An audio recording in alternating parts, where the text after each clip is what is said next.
When my son Marcus stood in my living room and demanded I start paying him $200 monthly rent or get out in 30 days, I realized the grateful boy I'd sacrificed everything to raise had become a stranger driven by greed.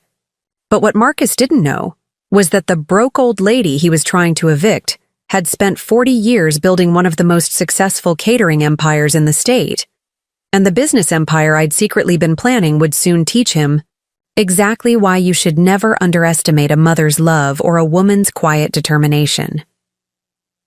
Before we continue, tell us in the comments where you're watching from, and if you've ever had family turn on you when you least expected it. Make sure you're subscribed, because this story of how one mother's strategic patience turned her son's cruelty into the biggest lesson of his life will leave you speechless. My name is Margaret Chen, and at 70 years old, I thought I knew everything there was to know about heartbreak. I'd buried my husband David 3 years ago after 42 years of marriage.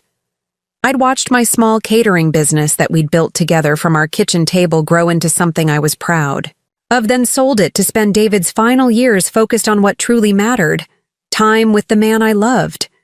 I'd navigated the strange, hollow feeling of widowhood, where every morning you wake up reaching for someone who's no longer there. But nothing, absolutely nothing, prepared me for the cold. Calculation in my only child's eyes as he stood in my modest riverside home on a gray Tuesday morning in October, holding papers he'd clearly had prepared by a lawyer.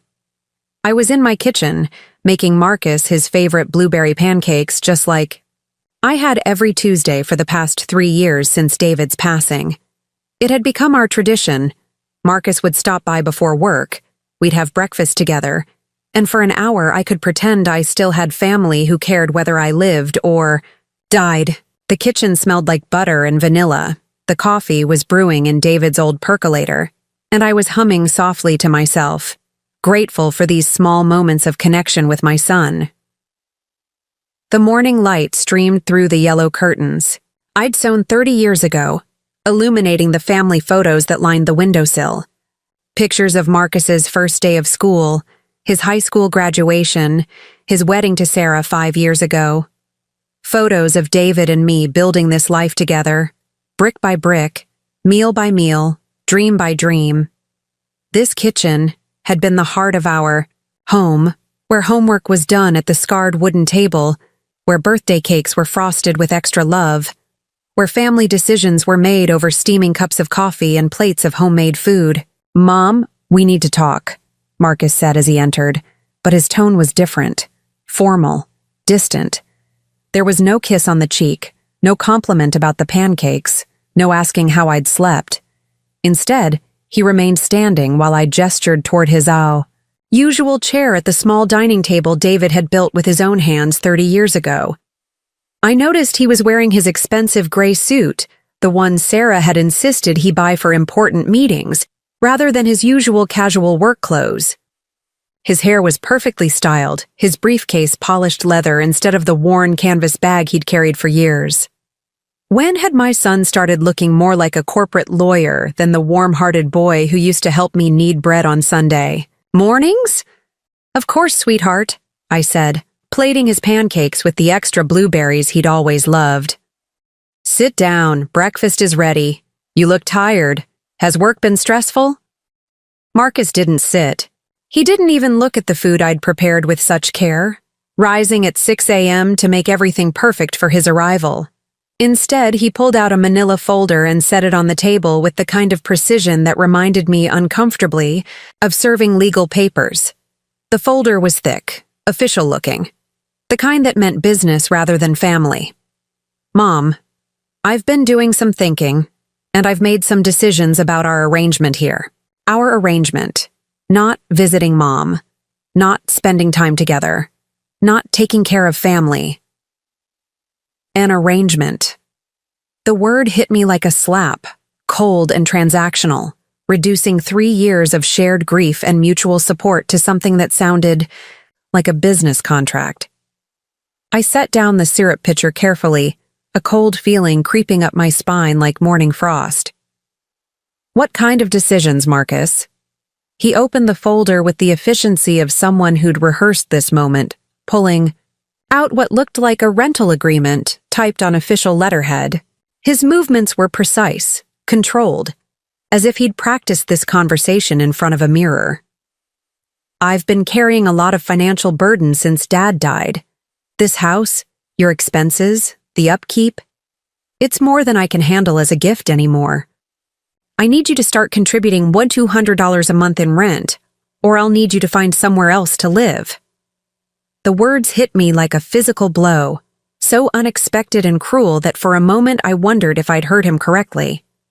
I gripped the back of David's chair, the chair where he'd sat for thousands of meals, where he'd helped Marcus with homework, where he'd held my hand during his final weeks at home, and stared at my son as if he'd started speaking a foreign language. Rent. Marcus, this is my home. Your father and I bought this house when you were 5 years old. We raised you here. Every room in this house holds memories of our family, of the life we built together. My voice was barely above a whisper, but I could hear the tremor in it. This kitchen, where I was standing, was where I'd thrown Marcus his 6th birthday party, when David was deployed and couldn't be there. The living room beyond held the Christmas tree where we'd opened presents every December 25th for 35 years. The basement was where David had taught Marcus to use tools, where they'd built the treehouse that still stood in our backyard. How could he reduce all of that to a monthly payment? Actually, Marcus said, his voice taking on a patronizing tone I'd never heard from him before, the kind of voice people use when explaining simple concepts to children or the elderly. If you check the deed, the house has been in my name for the past 18 months. You signed the papers yourself, remember? For estate planning purposes, you said, to avoid probate complications. I did remember. Marcus had brought the papers right here to this same table, spreading them out next to my morning coffee, explaining that it was just a formality, a way to make sure the house stayed in the family, without legal hassles if something happened to me. Sarah had been with him that day, sitting quietly in the corner, watching as I signed document after document with complete trust in my son's guidance. It's just paperwork, Mom, he'd said then, his voice warm and reassuring. Nothing changes except we avoid the lawyers and taxes if something happens. The house stays in the family, just like you and Dad always wanted. I'd trusted him completely, signed without even reading the fine print because he was my son, my only child, the boy I'd given everything to raise. What parent doesn't trust their child when they say they're protecting the family's interests? That was supposed to be for estate planning, I said slowly, my voice barely above a whisper as the full scope of what had happened began to dawn on me. You said it wouldn't change anything about me living here. You promised me nothing would change. Marcus shrugged, a gesture so callous and dismissive it took my breath away. It was the kind of shrug you give when discussing the weather, not when destroying your mother's sense of security and belonging in her own home. Plans change, Mom. I've got a family to think about now. Sarah and I are expecting our second child. The kids need college funds, and frankly, maintaining 2 households is financially irresponsible. You're 70 years old, living alone in a 4-bedroom house. It doesn't make practical sense. Sarah, his wife of 5 years, a woman who'd smiled sweetly at family dinners while making subtle comments about how much space I was wasting and how valuable the property had become in Riverside's booming real estate market. A woman who'd never liked that Marcus still came for our Tuesday breakfasts, who'd complained that I was too dependent on him for emotional support, who'd suggested more than once that I might be happier somewhere with people my own age. I'd tried to like Sarah. Truly, I had. When Marcus first brought her home, I'd welcomed her with open arms, desperate to expand our small family circle after David's death. I'd shared family recipes, included her in holiday traditions, offered to help with wedding planning, but Sarah had a way of making me feel like an intruder in my own home, always checking her phone when I spoke, always finding reasons why they couldn't stay long, always mentioning how much work it was to maintain such a big house. Marcus, I said, trying to keep my voice steady even as my world tilted on its axis. I understand money is tight with the new baby coming, but surely we can work something out. Maybe I could help with the children, or contribute in other ways. I could— Help with what? He interrupted. And for the first time, I heard actual contempt in his voice. Contempt directed at me, his mother, the woman who'd worked 16-hour days to pay for his education, who'd sacrificed her own dreams to ensure he had every opportunity. Mom, let's be realistic here. You're living on Social Security and Dad's pension. You don't have $200 a month to spare. You don't have any real income, any assets worth mentioning. The catering business is long gone, and you've been coasting on Dad's life insurance for 3 years. Coasting.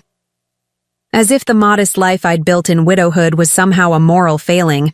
As if the decision to sell my successful catering company to care for David in his final illness had been selfish rather than loving.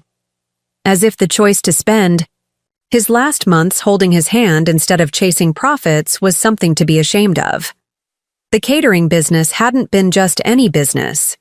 Chen's Catering had employed 47 people at its peak, had exclusive contracts with the city's most prestigious venues, had catered everything from intimate wedding receptions to corporate events for 5,000 people. I'd built it from nothing, starting with dinner parties for David's colleagues, growing it meal by meal, client by client, until it was generating over $2 million annually. But when David was diagnosed with pancreatic cancer, when the doctors said he had maybe 18 months, I'd made a choice. I'd sold the business to my longtime manager, Patricia Winters, for far less than it was worth because I wanted it to go to someone who understood its heart and soul. I'd used the money to make David's final months as comfortable and meaningful as possible. Trips to places we'd always wanted to see, time with family, the luxury of my undivided attention during his hardest days. It had been the right choice then, and it was still the right choice now. But apparently, my son saw it as evidence of my financial irresponsibility rather than proof of my priorities. I have some savings, I said quietly, though even as I spoke, I could see the dismissal in Marcus's eyes. Marcus's laugh was harsh, the kind of laugh that cuts rather than warms. Mom, I've seen your bank statements when I helped you with your taxes. You've got maybe $30,000 left. That's not savings. That's barely enough to get you into a decent assisted living facility. Assisted living. The words hung in the air like a death sentence. He'd already planned out my entire future, apparently. Not independent living in a small apartment where I could maintain some dignity and autonomy. Not a cozy seniors community where I might make friends and build a new life. Institutional care where I'd be someone else's problem, where my independence would be sacrificed to his convenience.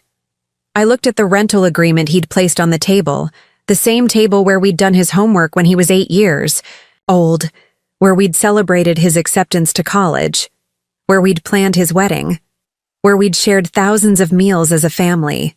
The monthly amount was written in bold print, $200, due on the 1st of each month, with a 30-day notice period for non-payment. There were additional clauses about maintenance responsibilities, guest policies, utility payments, as if I were a tenant rather than the woman who'd raised him in this house. You've already had this drawn up by a lawyer, I observed, running my finger along the official letterhead. This wasn't a sudden decision made in emotional distress. This was calculated, planned, probably discussed at length with Sarah over dinners I hadn't been invited to. I wanted to make sure everything was legal and proper, Marcus replied, though he had the grace to look slightly uncomfortable under my steady gaze. I'm not trying to hurt you, Mom. I'm just trying to be practical. If you can't afford the rent, there are options.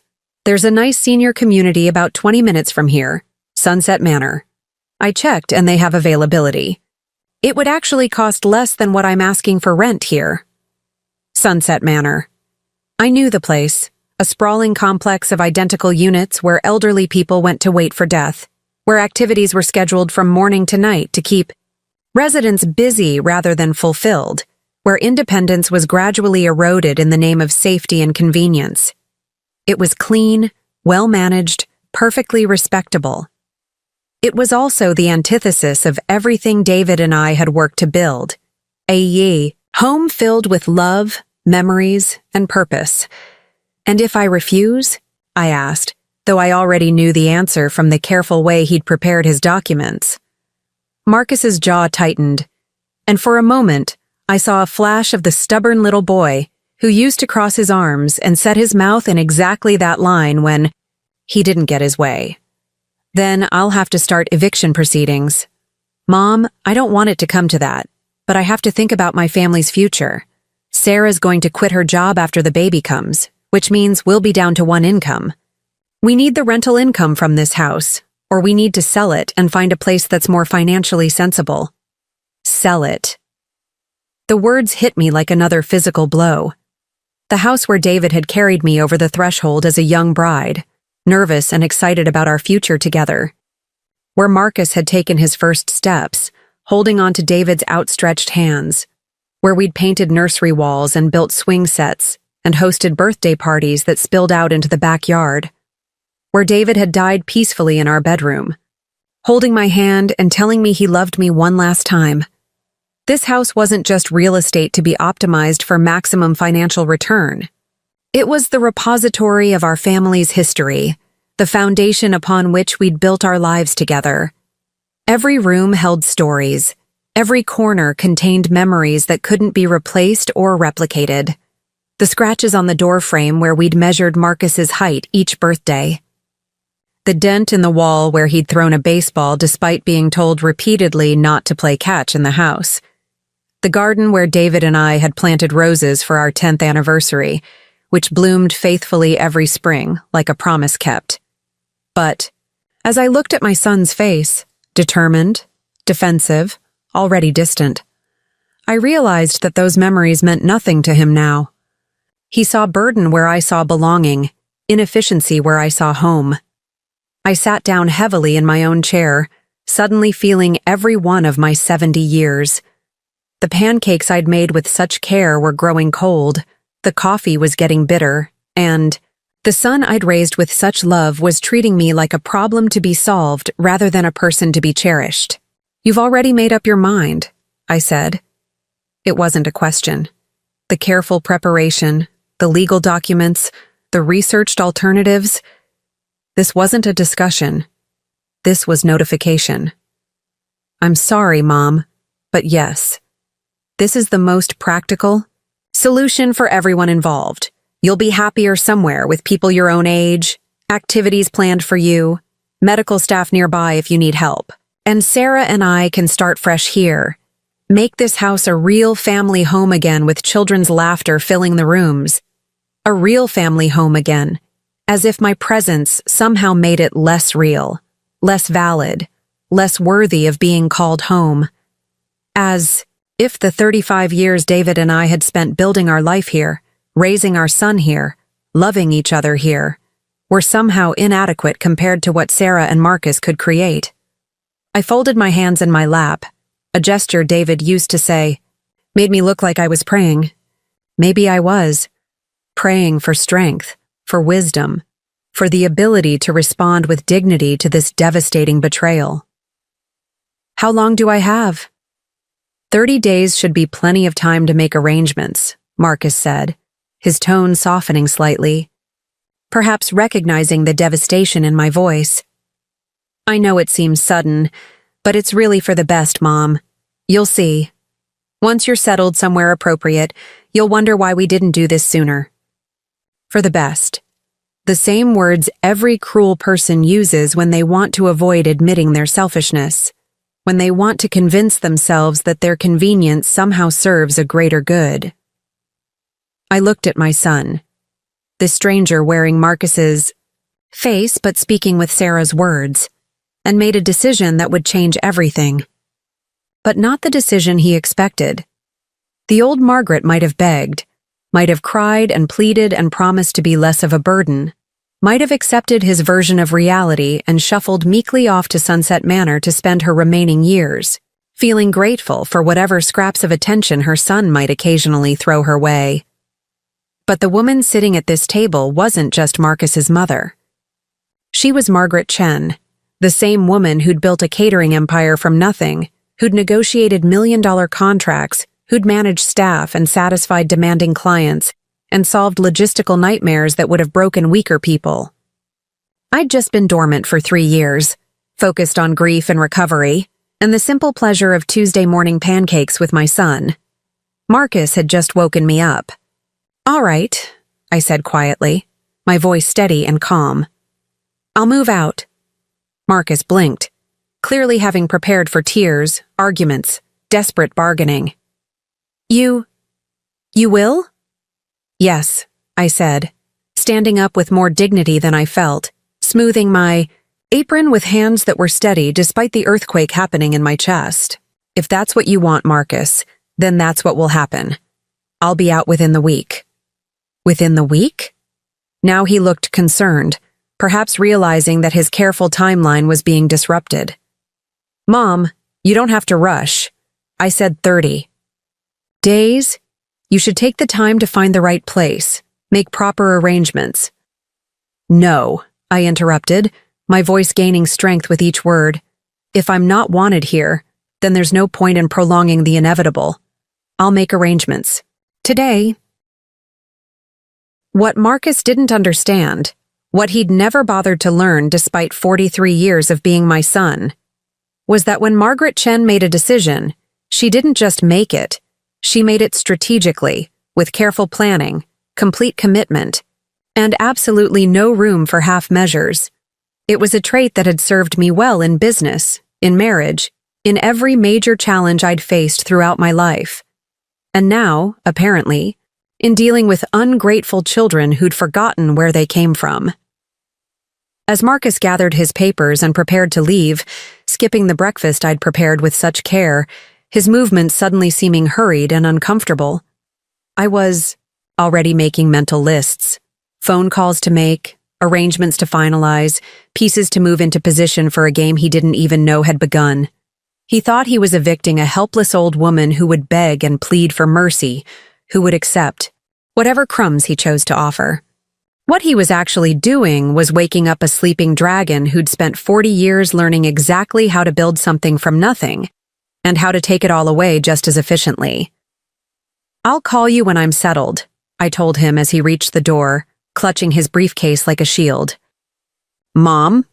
Marcus said, turning back with what might have been regret flickering in his eyes, or perhaps just discomfort at how easily I'd accepted his ultimatum. "I know this seems harsh, but you'll understand eventually. This really is what's best. For everyone." I smiled at him then, the same smile I'd used with difficult clients who thought they could intimidate me. The same smile that had closed million-dollar deals and opened doors that seemed permanently locked. It was a smile that promised nothing and threatened everything, though Marcus was too inexperienced to recognize the difference. "I'm sure you're right, sweetheart," I said, my voice warm and maternal and absolutely terrifying to anyone who knew how to listen. "This will definitely be what's best for everyone." He left then, probably relieved that the confrontation had gone more smoothly than expected, already planning how he'd tell Sarah about his successful eviction of his troublesome mother. As his car disappeared down Maple Street, the same street, where he'd learned to ride a bicycle, where he'd run to catch the school bus, where he'd brought dates to meet his parents, I stood in my kitchen and began to plan. Marcus thought he'd solved his financial problems by evicting his mother. What he'd actually done was give me the perfect motivation to show him exactly what he'd thrown away when he chose greed over gratitude, money over family, Sarah's ambitions over his mother's love, and by the time I was finished, he'd understand that the broke old lady he'd dismissed so casually had more power than he'd ever imagined, more resources than he'd ever suspected, and more determination than he'd inherited despite sharing my DNA. The game was about to begin, and my ungrateful son had no idea he was playing against a master. After Marcus left, I stood in my kitchen for exactly 5 minutes, allowing myself to feel the full weight of what had just happened.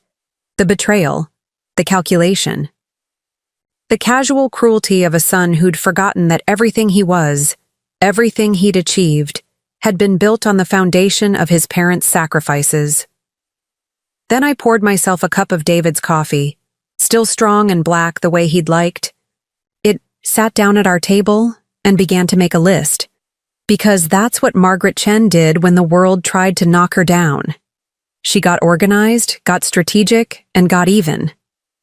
But to understand what I was capable of, what Marcus had unleashed, when he handed me those eviction papers, you need to know who I really was before I became just mom in his eyes.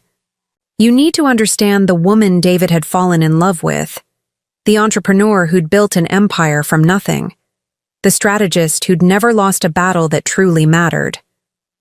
My story began 45 years ago, when I was 25 years, old and fresh off the boat, literally. David and I had immigrated from Hong Kong with 2 suitcases, limited English, and unlimited determination.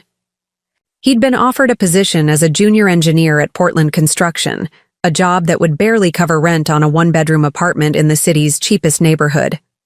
I'd had a degree in business administration that American employers looked at with polite skepticism, as if education from anywhere outside their borders was somehow inferior. But what I'd also had was something that couldn't be learned in any classroom: my grandmother's recipes and an understanding of food that went bone deep. In Hong Kong, I'd grown up in my family's restaurant, learning not just how to cook, but how to read people through their appetites, how to make every meal feel like a celebration, how to turn simple ingredients into memories that lasted a lifetime. Our first apartment in Riverside was a cramped space above Mrs. Patterson's bakery on Oak Street. The rent was $340 a month, which seemed impossible on David's $850 monthly salary after taxes. We had exactly $500 left after immigration fees and travel costs. Most people would have seen those numbers and panicked. I saw opportunity. "We're going to start a catering business," I announced to David 3 days after we'd arrived, spreading my grandmother's recipe cards across our tiny kitchen table like a battle plan. David, bless his heart, looked at our empty bank account and our complete lack of professional kitchen equipment and said, "When do we start?" The first Chen's catering event was Mrs. Patterson's daughter's wedding reception. 60 people, $500 budget, to be held in the church basement. I spent our last $200 on ingredients and borrowed every pot, pan, and serving dish I could find. David took a day off work, unpaid because he hadn't accrued vacation time yet, to help me cook and serve. The menu was simple: my grandmother's honey walnut shrimp, beef and broccoli that would make grown men weep, fried rice that somehow tasted like it contained secrets, and egg rolls that were so perfectly crispy they sounded like autumn leaves when you bit into them. For dessert, I made traditional almond cookies alongside a chocolate cake that fused East and West in ways that shouldn't have worked, but absolutely did. When the last guest left that night, Mrs. Patterson handed me an envelope with $500 cash and 5 business cards from people who wanted to hire me for their own events. "Margaret," she said, "I've never seen people eat with such joy. You have a gift." That was the moment I knew we were going to make it in America. The business grew organically, the way the best businesses do, through word of mouth, exceptional quality, and an absolute refusal to compromise on standards. I learned to navigate American business customs while maintaining the authenticity that made our food special. I discovered which flavors translated universally and which needed cultural adaptation. Most importantly, I learned how to read my clients, how to understand not just what they ordered, but what they actually needed. Mrs. Henderson wanted elegant canapes for her book club, but what she really needed was to feel sophisticated and worldly in front of women who'd always made her feel provincial. So I created fusion appetizers that looked like French haute cuisine but tasted like comfort. And I taught her the proper names so she could impress her friends with her culinary knowledge. Mr. Kovac ordered simple sandwiches for his construction crew, but what he actually needed was to show his hardworking men that he valued them. So I made those sandwiches with the same care I'd put into a wedding feast: house-made bread, premium, meats, vegetables so fresh they still had garden dirt under their fingernails. His crew started looking forward to lunch instead of just tolerating it, and their productivity soared. The Riverside Community Center wanted cheap food for their fundraising, dinners, but what they really needed was to raise enough money to keep their youth programs running. So I donated my labor and charged only for ingredients, then created a menu so spectacular that people came back year after year, bringing friends, building community around shared meals. Those dinners became legendary, raising enough money to not just maintain programs, but expand them. Within 5 years, Chen's Catering had grown from a desperate immigrant side hustle to Riverside's most sought-after catering company. We'd moved from our apartment kitchen to a commercial space, from just David and me to a staff of 12, from serving church basements to handling the mayor's daughter's wedding reception. But the real milestone came when Pemberton Industries, the largest corporation in the Tri-City area, hired us for their annual shareholder meeting. 500 guests, including board members who flew in from New York and Los Angeles, media coverage, and a client who'd made it clear that failure wasn't an option. "Mrs. Chen," Harold Pemberton himself had said during our planning meeting, "I'm going to be frank with you. We chose your company because your prices were competitive and your references were impeccable. But this event will be attended by some of the most influential people in the business world. If anything goes wrong, if the service is slow, if the food is subpar, if there's even a hint of the amateurish, it won't just be bad for us. It will be the end of your company's reputation in this market." I'd looked at this man who thought he could intimidate me, this wealthy white executive who'd probably never had to build anything from nothing, who'd inherited his position and connections and assumed that gave him the right to threaten a small business owner. And I'd smiled. "Mr. Pemberton," I'd said, "by the end of this event, you'll understand why Chen's Catering doesn't just meet expectations. We exceed them in ways you didn't know were possible." The Pemberton Industries shareholder meeting became the stuff of local legend. I created a menu that showcased technical precision while maintaining approachability, dishes that impressed food critics but didn't alienate conservative Midwestern palates, seared duck breast with 5-spice reduction that had visiting executives asking for the recipe, vegetarian spring rolls so expertly crafted that dedicated carnivores requested seconds, a dessert course that began with traditional fortune cookies and ended with chocolate souffle infused with jasmine tea. But the real masterstroke was in the service. I'd noticed during our planning meetings that Pemberton Industries was struggling with internal divisions, the old guard resistant to modernization, younger executives frustrated by outdated practices, everyone so focused on corporate politics that they'd forgotten they were supposed to be on the same team. So I designed the service flow to encourage mingling, placed food stations strategically to break up cliques, and created shared plates. That required cooperation. By the end of the evening, board members who'd been feuding for months were collaborating on business solutions, and Harold Pemberton was shaking my hand with genuine respect. "Mrs. Chen," he'd said, "I've attended corporate events around the world, and I've never seen anything like what you accomplished tonight. You didn't just feed us, you brought us together." The contracts that followed that evening transformed Chen's Catering from a local success story to a regional powerhouse. Pemberton Industries became a regular client, recommending us to their partners and competitors. Within 2 years, we had exclusive arrangements with the city's 3 largest hotels, contracts with the university for all major events, and a waiting list of private clients that stretched 6 months out.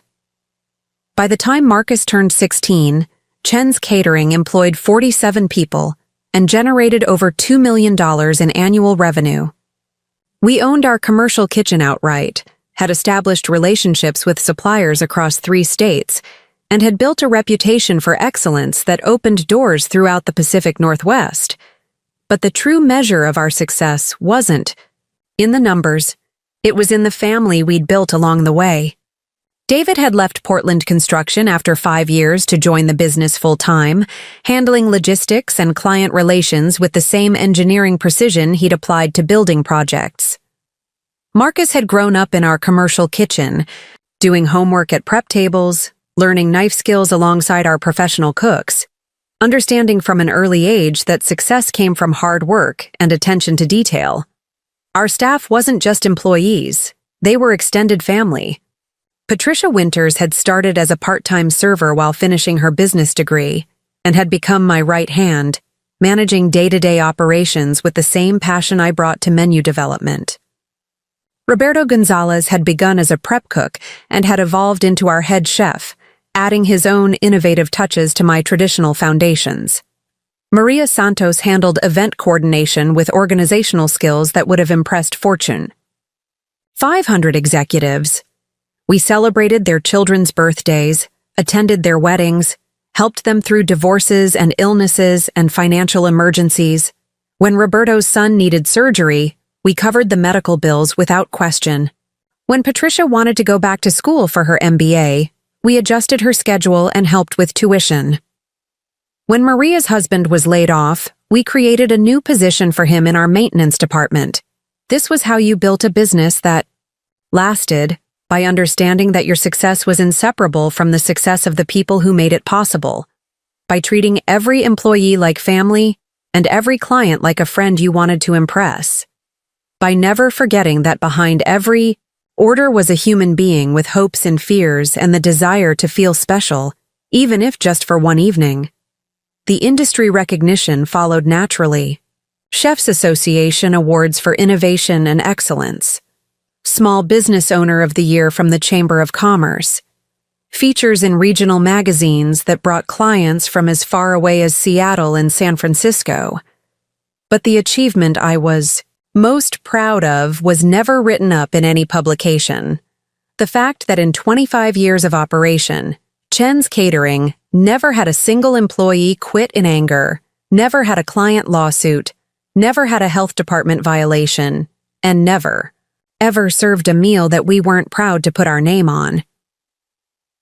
When Marcus graduated from college and started his career as an engineer, he'd grown up understanding that success wasn't just about personal achievement, it was about building something that created value for others, that lifted up your community, that left the world a little better than you'd found it. He'd seen his parents start with nothing and create something meaningful through hard work, integrity, and genuine care for others, or so I'd thought. The decision to sell Chen's Catering hadn't been easy, but it had been right. When David was diagnosed with pancreatic cancer, when the doctors gave us their timeline and their statistics, I knew immediately what mattered most. Patricia had been running day-to-day operations for years anyway. She understood the business, loved the staff, and had the vision to take it in new directions I'd never considered. "Are you sure about this, Margaret?" David had asked when I'd told him about my decision to sell. We were sitting in our garden, watching the roses bloom for what we both knew might be his last spring. "I'm sure," I'd said, taking his hand in mine. "I built that business to create a good life for our family. Now I want to spend whatever time we have left actually living that good life together." The sale to Patricia had been structured to benefit everyone. She'd gotten the business at fair market value through a payment plan that worked with her finances. Our employees had kept their jobs with someone they trusted, and our clients had continued receiving the same quality service they'd come to expect. I'd walked away with enough money to ensure David's medical care wouldn't be a financial burden, and to provide security for my eventual widowhood. It had been the right choice then, and it remained the right choice now. But what Marcus had never understood, what he'd apparently forgotten in his rush to judge my financial irresponsibility, was that selling Chen's Catering didn't mean I'd lost my business acumen. It meant I'd deployed it in service of love rather than profit. The skills that had built a multi-million-dollar company from nothing didn't disappear just because I'd chosen to focus on my dying husband instead of expanding market share. The strategic thinking that had outmaneuvered larger competitors didn't evaporate because I'd prioritized family over financial growth. The network of relationships I'd built over decades of excellent service didn't vanish because I'd stepped back from daily operations. They'd simply been dormant, waiting for the right moment to be reactivated. As I sat at my kitchen table, sipping David's coffee and watching the morning light shift across the photos that would soon need to be packed, away I began to make my calls. Because Margaret Chen didn't just accept defeat, she regrouped, reassessed, and returned stronger than before. The first call was to Patricia Winters, now the successful owner of what had been renamed Winters Catering, but still operated on the principles we'd established together. "Margaret," Patricia's voice was warm with genuine pleasure. "How are you holding up? I've been meaning to call. It's been too long since we've had coffee." "I'm well, Patricia, though I find myself in an interesting situation. I wonder if you might have time for lunch today. I have a proposition that might interest you." Patricia had built Winters Catering into an even more successful operation than I'd achieved, expanding into corporate consulting and event planning services that went far beyond food service. She understood better than anyone what I was capable of when properly motivated. The second call was to Roberto Gonzalez, who'd eventually left Winters Catering to open his own restaurant, Romano's, which had become Riverside's most acclaimed dining establishment. Roberto had never forgotten who'd given him his first chance, who'd taught him that cooking was about more than following recipes. "Doña Margaret," Roberto said, using the respectful title he'd called me since his first day in our kitchen, "is everything okay? You sound different." "Everything is about to be very interesting, Roberto. Tell me, how would you feel about collaborating on a new venture? Something that would let us work together again?" The third call was to Maria Santos, who'd leveraged her event coordination experience into a successful wedding planning business. Maria understood logistics, understood people, and most importantly, understood loyalty. "Mrs. Chen, you sound excited about something," Maria observed after we'd exchanged pleasantries. "What are you planning?" "Something that will remind certain people why they should never underestimate family," I replied. "Are you free for dinner tomorrow? I have an opportunity that might appeal to your sense of justice." By noon, I'd made 17 phone calls to people who owed me favors, respected my judgment, or simply understood that when Margaret Chen asked for help, it was usually for something worth doing. Suppliers who'd built their businesses partly on the volume Chen's Catering had provided. Former employees who'd gone on to successful careers in hospitality and food service. Clients who'd become friends over years of excellent service. The responses were uniformly enthusiastic. Not because people were afraid to say no, but because they remembered what it felt like to be part of something excellent, something meaningful, something that created value for everyone involved.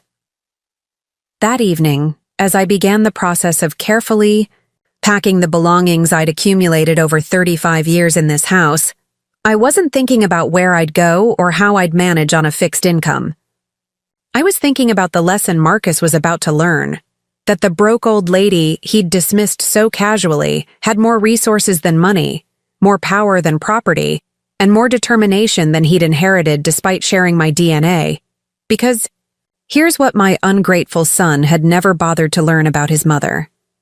I didn't build Chen's Catering through luck or accident. I built it through strategic thinking, meticulous planning, and an absolute refusal to accept that anyone else's limitations needed to become my own. I'd started with nothing and created something extraordinary through intelligence, hard work, and the ability to inspire excellence in others. And if I could do it once, I could certainly do it again. Marcus thought he'd solved his financial problems by evicting his mother. What he'd actually done was provide me with the perfect motivation to show him exactly what he'd thrown away. By the time I was finished, he'd understand that respect isn't something you can demand. It's something you earn. And he'd learn that family isn't a burden to be optimized away. It's a treasure that, once lost, can never truly be recovered. The game was indeed about to begin, and this time, I wasn't playing for profit or recognition or market share. I was playing for justice. And Margaret Chen had never lost a game that truly mattered. To understand the full depth of Marcus's betrayal, You need to see what our family was like before Sarah's influence transformed my generous, grateful son into a calculating stranger who could look his mother in the eye and demand rent for the home where she'd raised him. You need to understand the foundation of love, sacrifice, and shared values that had been built over decades, and how completely it had been demolished in just 5 short years. The Marcus Thorne raised wasn't born cruel, greed wasn't in his DNA, and selfishness wasn't part of his character. The boy who grew up in this house had been kind, thoughtful, and deeply grateful for the opportunities his parents provided. He'd understood that success was something you shared, not something you hoarded. He'd known that family meant putting each other first, especially when times were tough. But let me take you back to who we really were. Before ambition poisoned love and before my son learned to see his mother as a financial liability rather than the woman who'd given him everything. Some of my most treasured memories of Marcus centered around our kitchen, the same kitchen where he'd just served me eviction papers, but which had once been the heart of our family's happiness. When Marcus was 8 years old, he'd started what he called helping with the catering business, though his help usually created more work than it solved. Every Saturday morning, he'd wake up at dawn to assist with prep work for Sunday events, standing on a wooden step stool David had built so he could reach the prep tables. "Mom, can I crack the eggs today?" he'd ask, his small face serious with concentration as he attempted to separate yolks without breaking them. "I've been practicing, and I think I'm getting better." He was terrible at it, of course. 8-year-old hands aren't steady enough for delicate work, and we'd inevitably end up with eggshells in our mise en place and yolk mixed with whites that needed to be pristine.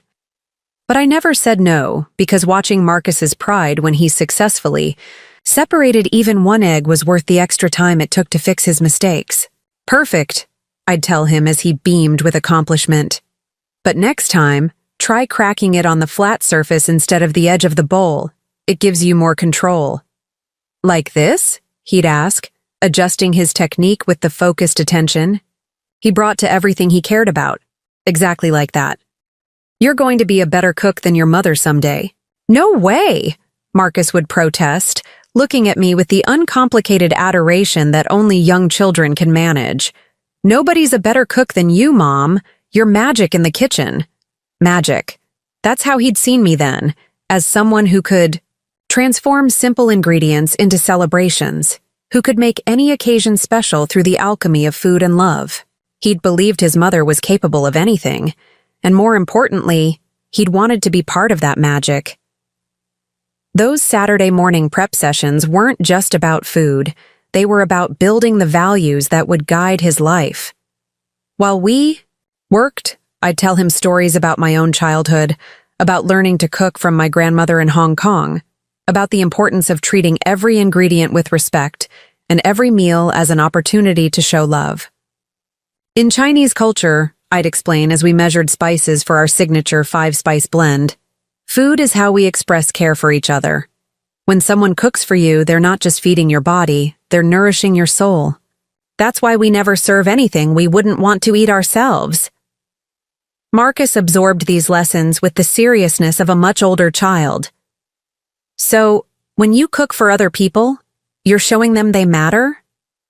Exactly. And when they trust us with their important moments, their weddings, their celebrations, their family gatherings, we have a responsibility to make those moments as perfect as possible. Because their happiness depends on us doing our best work? Because their happiness matters as much as our own, I'd correct gently. Success isn't just about doing well for yourself, sweetheart. It's about lifting others up, making their lives better, contributing something positive to the world. These weren't just pretty words to Marcus.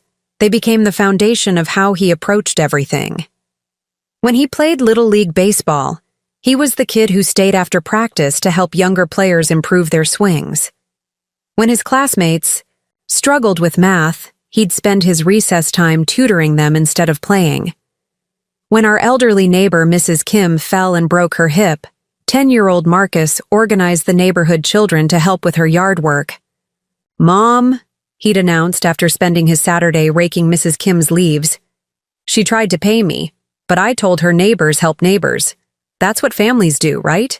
And neighbors are like family too. Where did you learn that? I'd asked, though I already knew the answer. From watching you and Dad, he'd said simply. You help people even when they can't pay you back. Like when you catered Mrs. Patterson's daughter's wedding for free because they couldn't afford it. Like when Dad fixed Mr. Rodriguez's porch without charging him. That's what good people do. That was my son at 10 years old. Already understanding that true wealth came from what you gave to others, not what you accumulated for yourself. Already living the values David and I had tried to model every day of his life. The teenage years brought their own challenges, as they do for every family. But Marcus never lost his fundamental decency. When he got his first job at 16, working, weekends at Romano's restaurant, washing dishes and learning the food service industry from the ground up, he didn't see it as beneath him or temporary. He saw it as education. Roberto says, if I want to understand the restaurant business, I need to start at the bottom and learn every position, Marcus explained when he came home exhausted after his first double shift. He says you can't lead people if you don't understand what their jobs actually require. Roberto's right. David had agreed.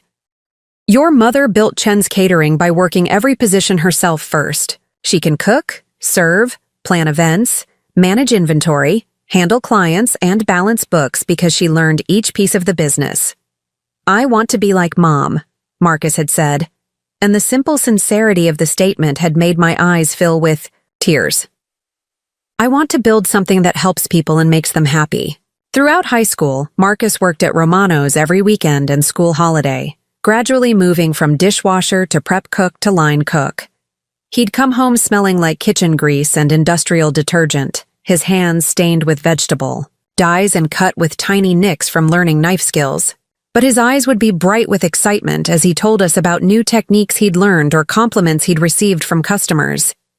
Mrs. Henderson came in tonight, he'd report, and she specifically asked Roberto to thank whoever made her salmon.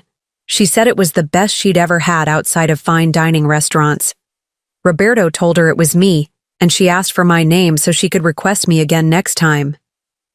The pride in his voice wasn't about ego. It was about the satisfaction of excellence, the joy of knowing he'd contributed to someone else's happiness.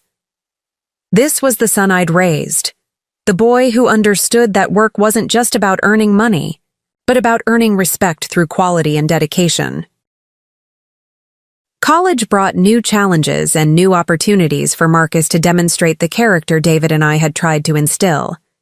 He'd chosen engineering partly because he loved the problem-solving aspects, but mostly because he wanted to build things that would last, that would serve communities, that would make life better for ordinary people. I don't want to design mansions for rich people, he'd told us during his sophomore year, home for winter break and full of ideas about his future. I want to work on affordable housing, community centers, schools, places where regular families spend their lives, buildings that serve people who actually need them. His senior project had been designing a community center for underserved neighborhoods, incorporating accessibility features, sustainable materials, and flexible spaces that could serve multiple functions. The design was elegant but not flashy, efficient but not sterile, beautiful but not pretentious. It was architecture that prioritized users over architects, function over form, community over individual expression. This is beautiful work, David had said, studying the detailed drawings Marcus had spread across our dining room table. Tell me about these accessibility features. Everyone deserves to feel welcome and able to participate, Marcus had explained, pointing to the ramps that were integrated so seamlessly they looked like design elements rather than accommodations. I spent time at the Disability Resource Center, talking to people about what actually works and what just looks good on paper. A lot of accessible buildings are technically compliant but practically difficult to use. And the materials? I'd asked, noting the specifications for locally sourced, environmentally sustainable components. I want to prove that responsible building doesn't have to cost more if you're smart about design and sourcing. These materials will last longer, require less maintenance, and support local suppliers. It's better for the community and better for the budget. This was my son at 22, already thinking systemically, already considering the impact of his choices on others, already committed to using his talents in service of something larger than himself. The values we'd taught him in our kitchen had evolved into a professional philosophy that would have made us proud to see him implement. After graduation, Marcus had multiple job offers from prestigious firms, including some that would have started him at salaries higher than David and I had ever imagined possible. But he'd chosen Riverside Engineering specifically because they specialized in public projects and community development rather than luxury commercial work. The money's not as good as some of the other offers, he'd acknowledged, but the work is more meaningful. I'll be designing schools, libraries, community centers, places that actually matter to people's daily lives. Money isn't everything, David had reminded him. Job satisfaction and meaningful work are worth more than a bigger paycheck. I learned that from watching you two, Marcus had replied. You could have expanded Chen's Catering much faster if you'd been willing to compromise on quality or cut corners on staff benefits. But you built something sustainable instead of something quick. I want to do the same thing. The early years of Marcus's career had been everything we'd hoped for him. He'd thrown himself into his work with enthusiasm and integrity, quickly earning respect from colleagues and clients alike. His projects weren't the biggest or most glamorous, but they were thoughtful, well executed, and genuinely beneficial to the communities they served. When the old Riverside Community Center needed structural upgrades, Marcus had volunteered to do the assessment work pro bono, spending his weekends crawling through basements and climbing into rafters to ensure the building was safe for the hundreds of children and families who used it daily. They can't afford to hire an engineering firm, he'd explained when I'd asked why he was working for free, but they can't afford not to know if the building is safe either. Some things are more important than billing hours. When the local elementary school needed playground equipment that met new safety standards, Marcus had researched manufacturers, negotiated bulk pricing, and even helped with installation to keep costs down. The school district had been prepared to eliminate recess equipment entirely due to budget constraints, but Marcus's efforts had not only saved the playground, but improved it significantly. Kids need safe places to play, he'd said simply. If I can help make that happen, then that's what I should do. This was who Marcus had been for the first 35 years of his life. Generous, thoughtful, committed to using his advantages to benefit others. He'd been the kind of man who'd rather work harder for less money if it meant doing work that mattered. He'd been the kind of son who'd rather spend his Saturdays helping his community than pursuing personal hobbies. And he'd been the kind of family member who understood that our success was shared success, that our resources were collective resources, that taking care of each other was not just an obligation, but a privilege. When David first started showing symptoms of what would eventually be diagnosed as pancreatic cancer, Marcus had immediately stepped up to help in ways that went far beyond what we'd ever asked or expected. He'd rearranged his work schedule to drive David to medical appointments, had researched treatment options and specialists, had made himself available for whatever support we needed. Dad, you don't have to pretend you're fine, Marcus had said during one of David's early attempts to downplay his symptoms. We're family. We face difficult things together. When the diagnosis became official and the prognosis became clear, Marcus had taken family medical leave to help us navigate David's final months. He'd coordinated with doctors, managed medications, helped with physical therapy exercises, and most importantly, had simply been present for the conversations and quiet moments that meant everything to a man facing the end of his life. I want to make sure Dad knows how much he means to me, Marcus had told me during one of the many evenings we'd spent sitting by David's bedside, watching old movies and sharing memories. I want him to know that everything good about my life came from what you two taught me. David's death had been peaceful, surrounded by love, with Marcus holding one hand and me holding the other. In his final moments, David had looked at our son and whispered, "Take care of your mother. She's the strongest person I know, but she shouldn't have to be strong alone." "I promise, Dad," Marcus had replied, tears streaming down his face. "I'll always take care of her." Those words, "I'll always take care of her," had been spoken with such sincerity, such commitment, that I'd believed them completely. Marcus had meant them completely, in that moment of grief and love and desperate desire to honor his father's final request. The months following David's death had indeed demonstrated Marcus's commitment to his promise. He'd helped me sort through David's belongings, had handled the complex paperwork of widowhood, had made sure I wasn't navigating grief and logistics alone. He'd established our Tuesday morning breakfast tradition, had checked on me regularly, had included me in his plans and decisions. When I'd made the difficult choice to sell Chen's Catering, Marcus had supported the decision wholeheartedly.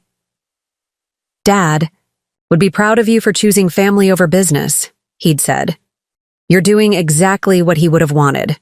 When I'd struggled with the empty house and the silence of widowhood, Marcus had helped me establish new routines, had encouraged me to maintain connections with friends and former colleagues, had made sure I felt valued and needed even in retirement.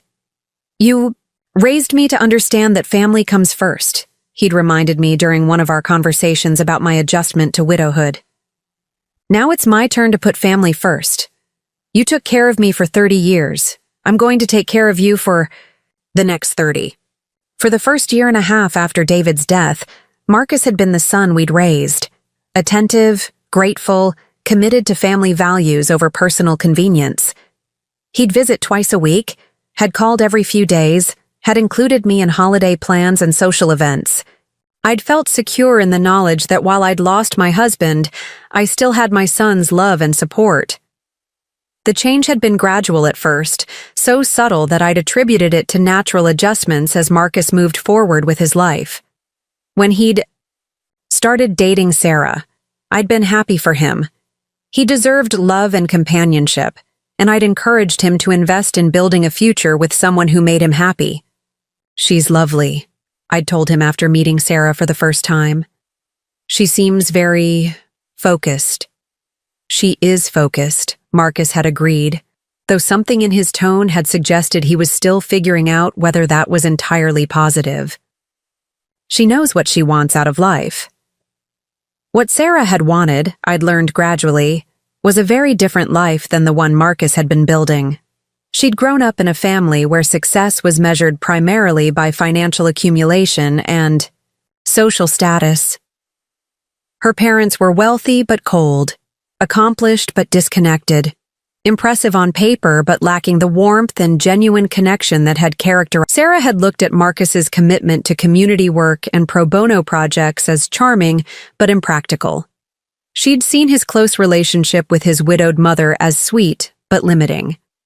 She'd viewed his satisfaction with meaningful work over maximum income as admirable but naive, and slowly, systematically, she'd begun reshaping his priorities to align with her own. The transformation hadn't happened overnight. It had been a careful process of suggestion, comparison, and gradual isolation. Sarah had never directly criticized Marcus's values or our family's way of life. Instead, she'd introduced alternatives that seemed more sophisticated, more successful, more worthy of his talents. Instead of spending Saturday mornings helping me with household projects, Marcus had started attending networking events, where he could meet influential people in the industry. Instead of volunteering his time for community projects, he'd begun taking on higher-paying private clients to build his portfolio. Instead of our relaxed family dinners, he'd started attending business functions where important connections could be made. Each change had been presented as an addition rather than a replacement, an expansion rather than an abandonment. But gradually, the additions had crowded out the foundations, and the expansion had actually been a contraction of everything that had made Marcus the man we'd been proud to raise. The saddest part wasn't that Marcus had changed. People grow, and evolve, and I'd never expected him to remain exactly the same person forever. The saddest part was that in gaining Sarah's version of success, he'd lost sight of his own sense of purpose and satisfaction. The work that had once energized him had become just a job. The relationships that had once sustained him had become networking opportunities. The family that had once been his foundation had become a burden to be managed.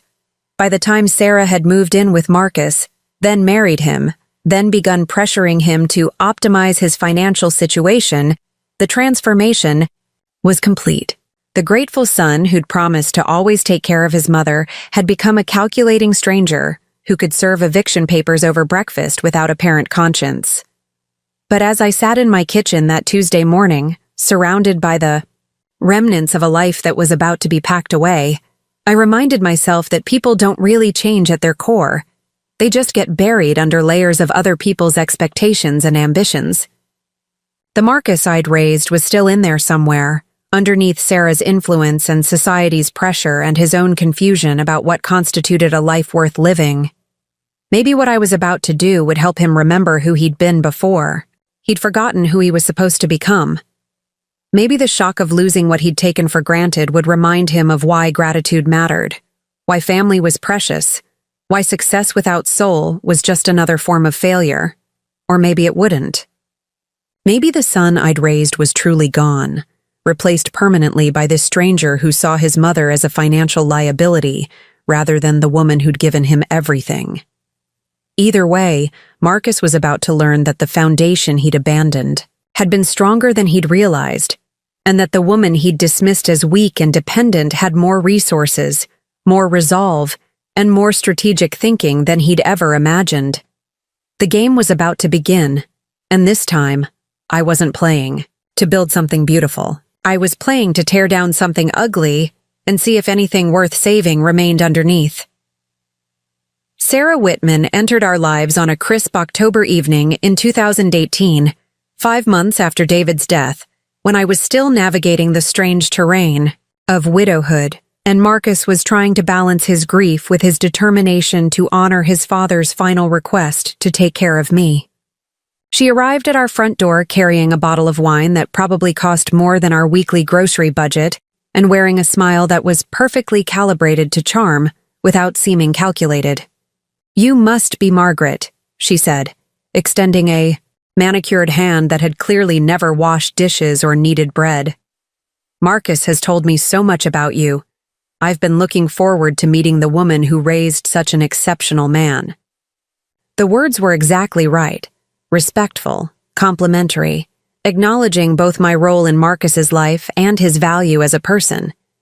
But something in her delivery felt rehearsed, as if she'd practiced this introduction in front of a mirror until it sounded natural.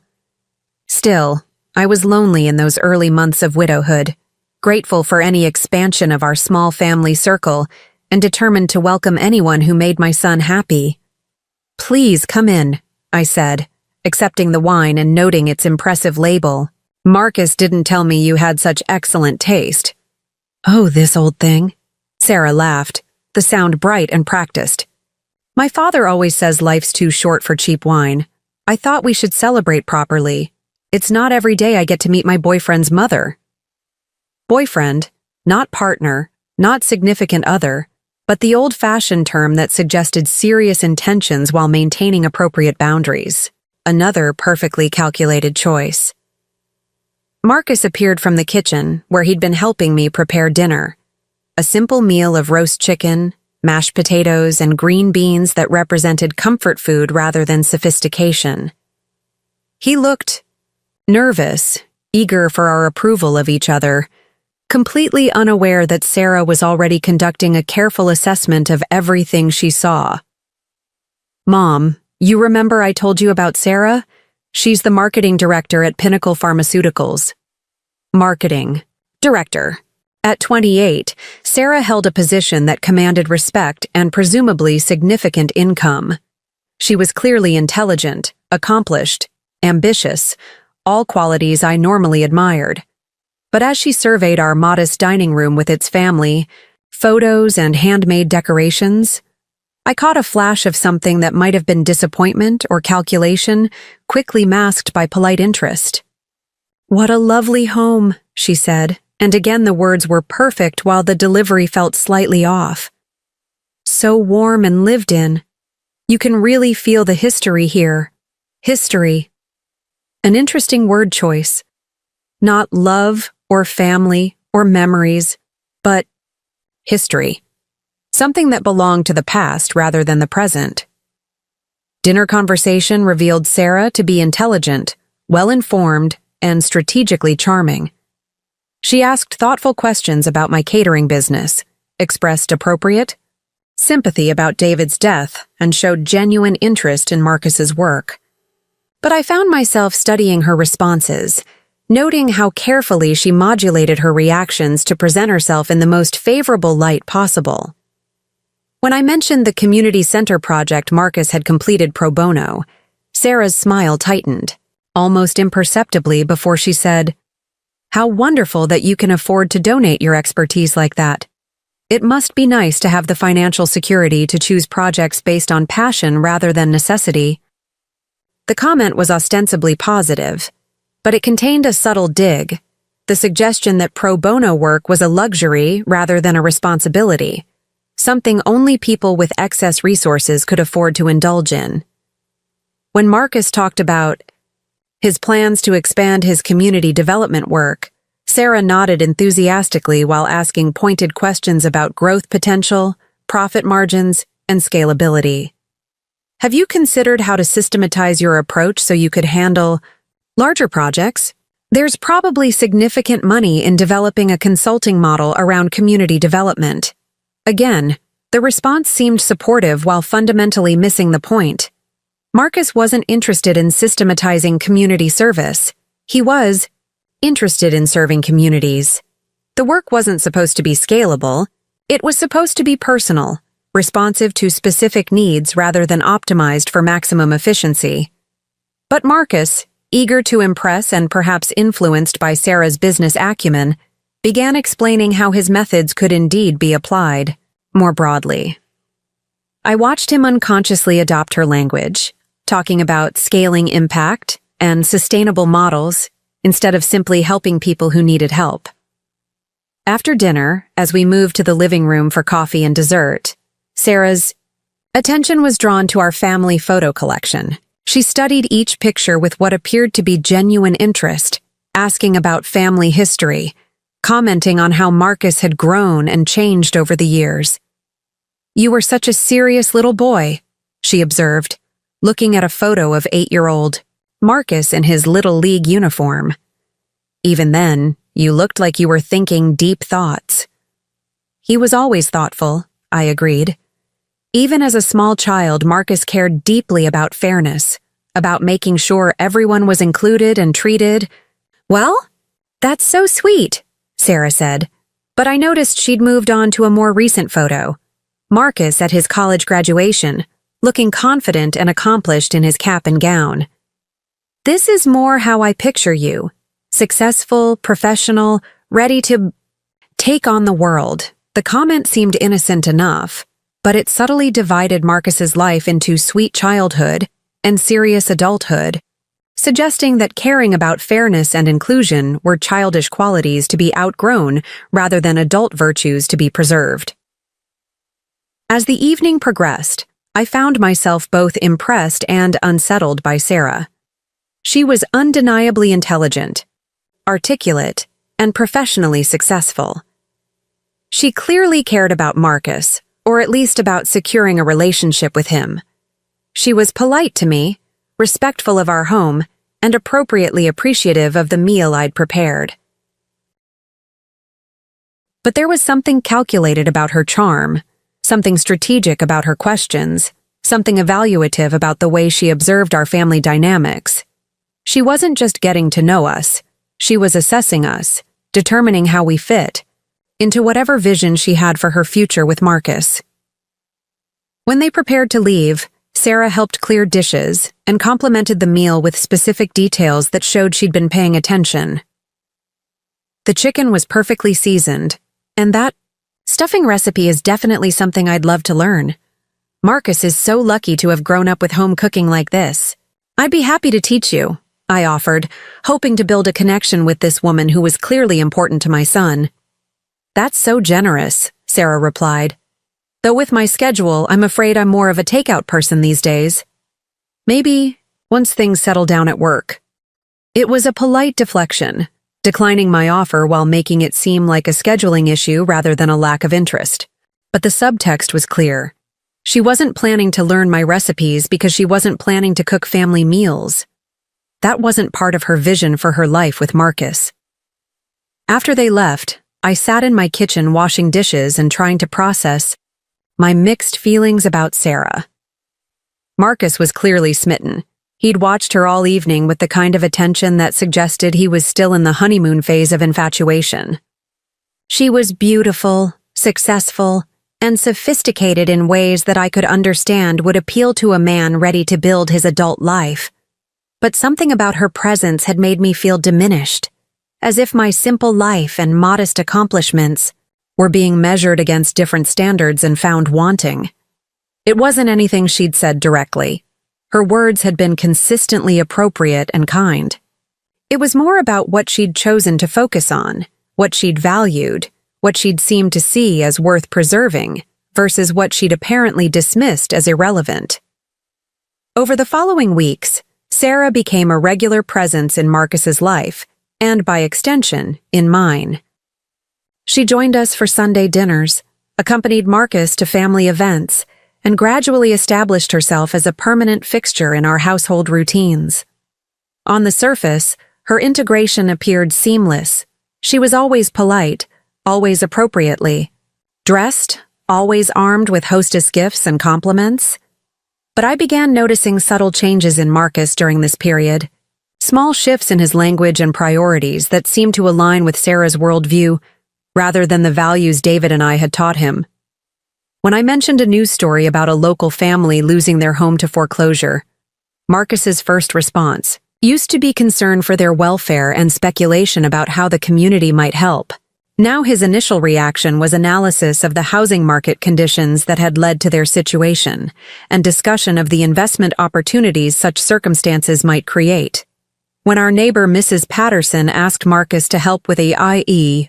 small repair project, he used to simply show up with his tools and take care of the problem. Now he talked about time management and opportunity costs, eventually helping but with a kind of grudging efficiency that suggested he saw the favor as an interruption to more important activities. When local nonprofits reached out for volunteer assistance, Marcus began declining requests that he'd previously accepted automatically. I need to be more strategic about my time, he'd explain. Sarah's helping me understand that saying yes to everything means I can't excel at anything. The language was Sarah's. Strategic, optimization, excellence measured in terms of individual achievement rather than community contribution. But Marcus adopted it as if these insights represented sophisticated thinking rather than a fundamental reorientation of his values.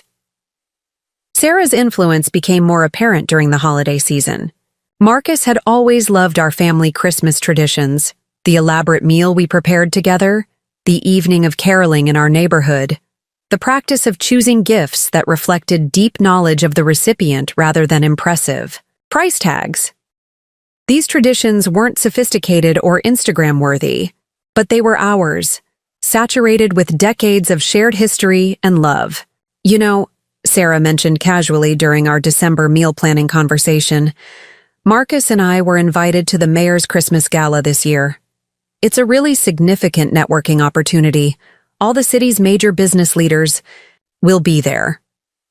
The gala was scheduled for December 23rd, the same evening we'd planned our traditional Christmas Eve preparation, cooking together, wrapping final gifts, attending midnight services at our family church.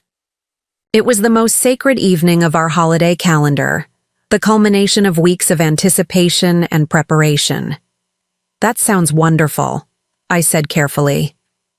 What time does it start? Maybe you could stop by here first, or join us afterward. Sarah's smile was sympathetic but firm.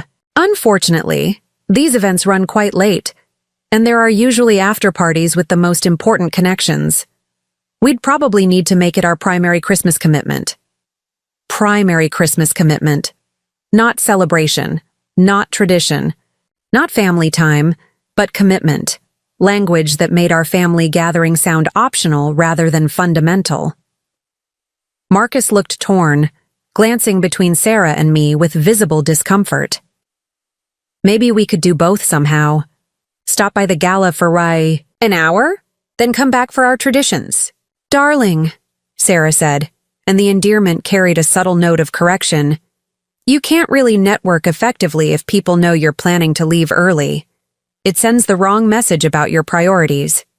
Priorities. The word hung in the air like a challenge. Was family a priority? Or was it an obstacle to more important priorities? Mom would understand, Marcus said, looking at me with appeal in his eyes. Wouldn't you, Mom? This could be really important for my career. What could I say? That I didn't understand? That his career shouldn't matter more than Christmas Eve with his widowed mother? That Sarah was asking him to choose between his future and his past, and I was afraid of which choice he'd make? Of course I understand, I said, because that's what mothers do. We make it easy for our children to break our hearts if that's what they think they need to do. Career opportunities are important, but even as I said the words, I felt something crack inside me. Not break entirely, not yet, but develop the kind of hairline fracture that would eventually split wide open under the right pressure. Marcus attended the mayor's gala, leaving me to spend Christmas Eve alone for the first time. In 38 years. He called twice. Once to check if I was okay, once to share excitement about meeting several prominent business leaders who'd expressed interest in his work. His voice was animated in a way I hadn't heard since before David's death, and I tried to feel happy that he was happy, even if his happiness seemed to require my loneliness. Sarah's transformation of Marcus accelerated after the holidays.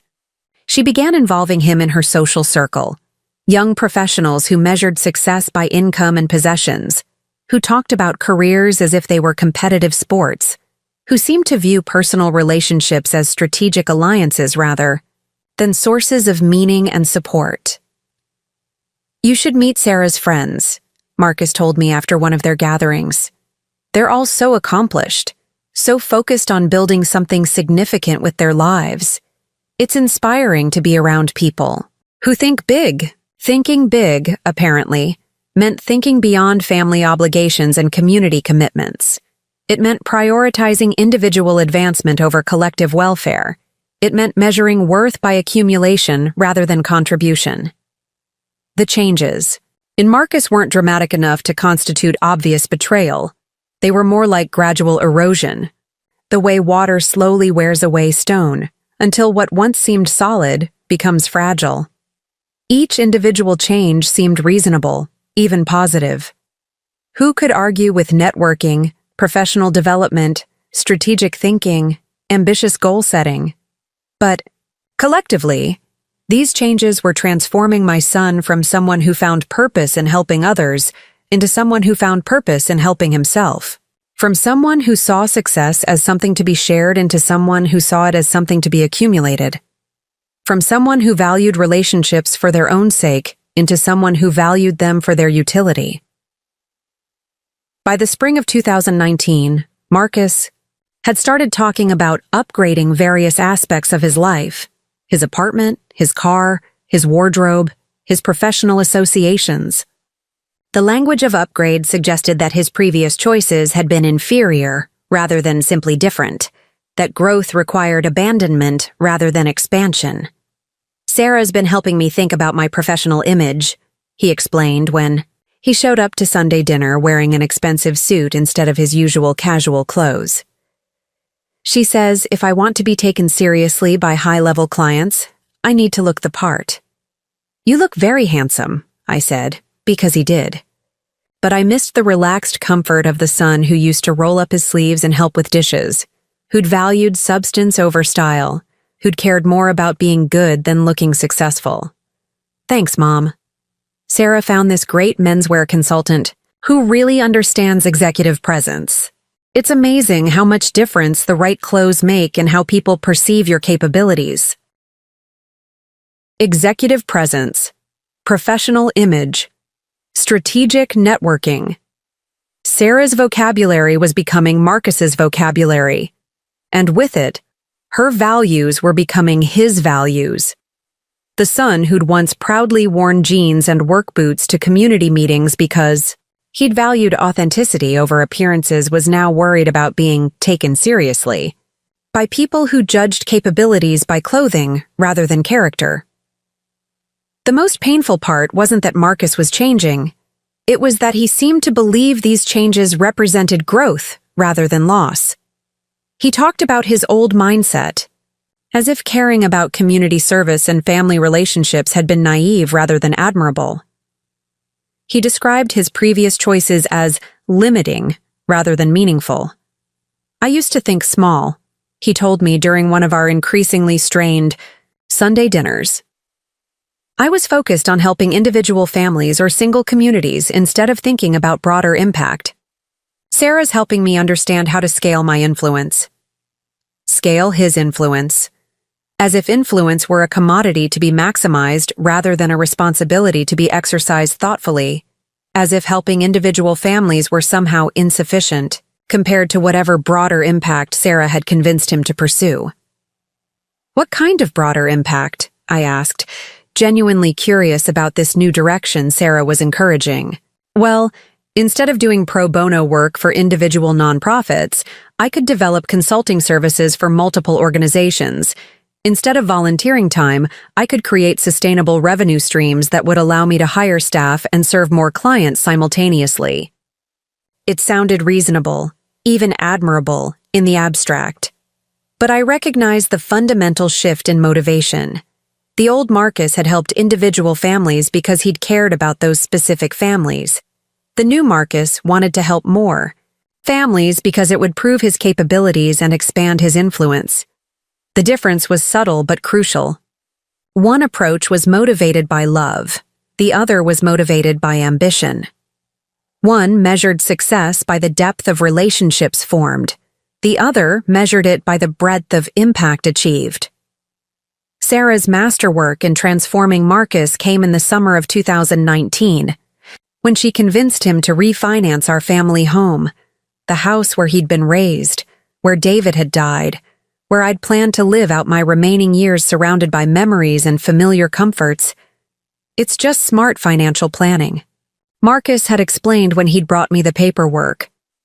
The house has appreciated significantly and current interest rates are historically low. By refinancing and putting the deed in my name, we can avoid potential estate tax complications and ensure everything stays in the family. Estate tax complications. On a modest house that wouldn't have triggered estate taxes under any reasonable scenario. But Sarah had convinced Marcus that this was sophisticated financial planning, rather than what it actually was. A transfer of power that would make me dependent on my son's goodwill for the roof over my head. Sarah's father is an estate planning attorney, Marcus had continued, and he's reviewed all the documents to make sure everything is legally sound. You'll still live here as long as you want, but this protects us from bureaucratic hassles if something happens. Something happens. He couldn't bring himself to say, if you die, but that's what he meant. Sarah had convinced him to treat my eventual death as a logistical problem to be optimized rather than a loss to be grieved. I'd signed the papers because I'd trusted my son, because I'd believed him when he'd promised that nothing would change except the legal technicalities. Because I'd still believed, despite mounting evidence to the contrary, that the values David and I had instilled in Marcus were stronger than Sarah's influence. That trust had been naive, perhaps, but it hadn't been unreasonable. The Marcus I'd raised would never have used a deed transfer to manipulate his mother. The Marcus I'd raised would have seen our family home as a sacred trust rather than a financial asset to be optimized. But Sarah had systematically dismantled that Marcus, replacing his gratitude with ambition, his generosity with calculation, his family loyalty with professional networking. She'd convinced him that his parents' values were limitations to be overcome, rather than strengths to be preserved. By the time Sarah and Marcus announced their engagement in December 2019, the transformation was complete. The son who'd promised to always take care of his mother had become a stranger who saw his mother as an obstacle to the life his fiancée had planned for them. The engagement party was held at the country club Sarah's family belonged to, an elegant affair with expensive catering, premium alcohol, and a guest list that included all of Sarah's professional contacts and none of Marcus's old friends from his community work.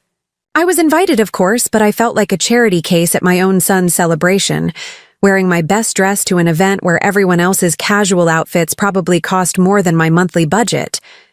"Isn't this wonderful?" Sarah had gushed, showing off her engagement ring to a group of her pharmaceutical industry colleagues. Marcus is such an ambitious man. He's going to transform the engineering industry with his innovative approaches to community development. Transform the industry. Innovative approaches. The language made Marcus's work sound like corporate strategy rather than public service, like market disruption rather than community care. As I watched my son work the room with Sarah, introducing himself as Marcus Whitman Chen, apparently hyphenating their names to appeal to Sarah's feminist sensibilities while maintaining his professional brand, I realized that the catalyst had achieved her goal. She'd successfully transformed a generous, community-minded engineer into an ambitious, strategically thinking professional who saw opportunities where he'd once seen responsibilities. The Marcus I'd raised was gone, replaced by someone who looked like my son but thought like Sarah's project. And the most heartbreaking part was that Marcus seemed genuinely happy with this transformation, convinced that he'd evolved rather than devolved, grown rather than shrunk, improved rather than lost himself. Standing in that country club ballroom, surrounded by strangers celebrating my son's engagement to a woman who'd systematically erased everything I'd taught him to value, I finally understood what David had meant when he'd asked Marcus to take care of me. He hadn't been asking for financial support or practical assistance. He'd been asking Marcus to preserve the family bonds that had sustained us through decades of joy and sorrow. But Sarah had severed those bonds so skillfully that Marcus didn't even realize they were gone. In her version of success, family was something you managed rather than something you cherished, something you optimized rather than something you served. The catalyst had arrived, and the damage was complete. Now all that remained was to see how long it would take for Marcus to realize what he'd lost in his rush to gain what Sarah had convinced him he wanted. As it turned out, he was about to find out much sooner than he'd expected. The final chapter of Marcus's transformation began with Sarah's pregnancy announcement in March 2021, 2 years into their marriage. What should have been a joyful expansion of our family became instead the catalyst for Sarah's most ruthless assault on the bonds that still connected my son to his origins, his values, and his mother. "We're expecting," Marcus had announced during one of our increasingly infrequent Tuesday breakfasts, his face glowing with the kind of happiness I hadn't seen since before David's death. For a brief, shining moment, I saw my real son again. The boy who'd always loved children, who'd talked about being a father since he was barely more than a child himself. "Oh, sweetheart," I said, tears springing to my eyes as I reached across the table to squeeze his hand. "Your father would be so proud. He always said you'd make a wonderful father." Marcus's smile faltered slightly at the mention of David, the way it always did when reminded of promises he'd made and values he'd abandoned.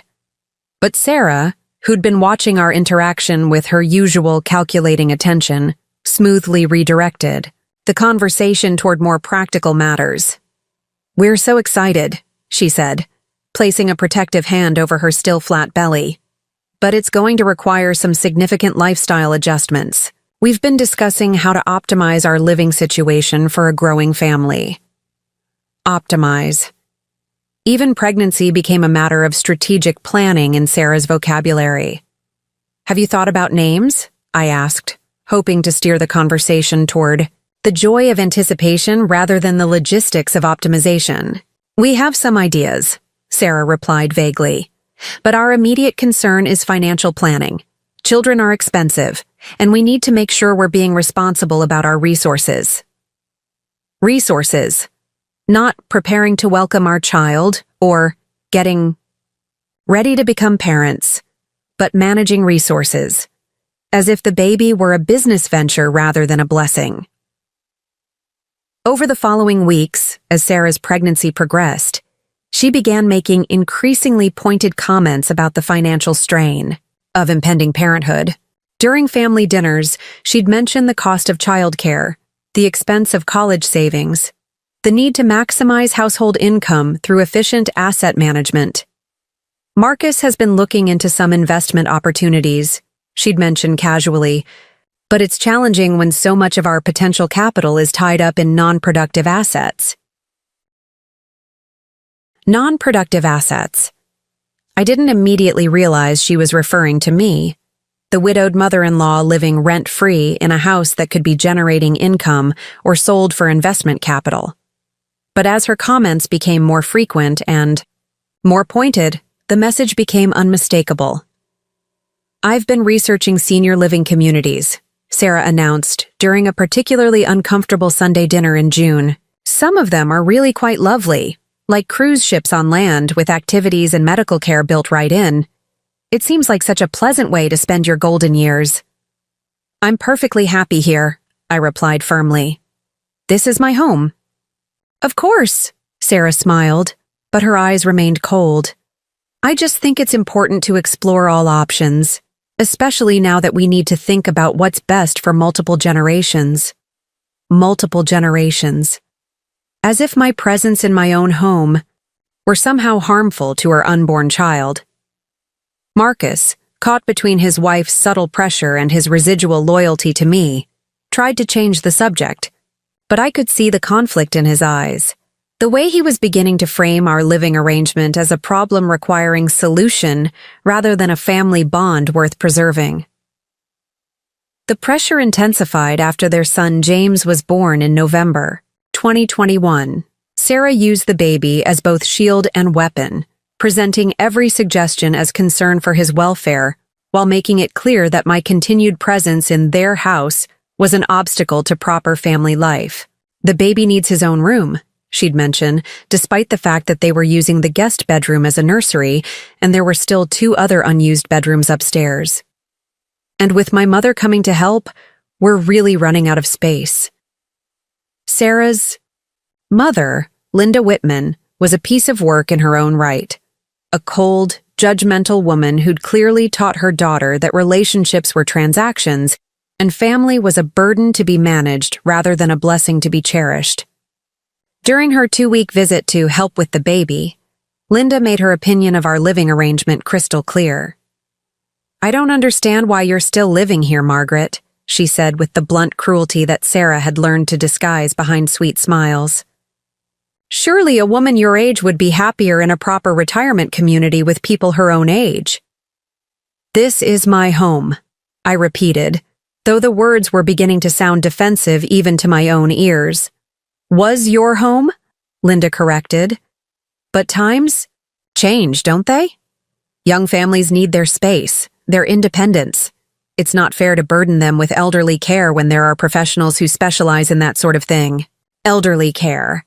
As if I were an invalid rather than a healthy, independent woman who happened to be in her 70s.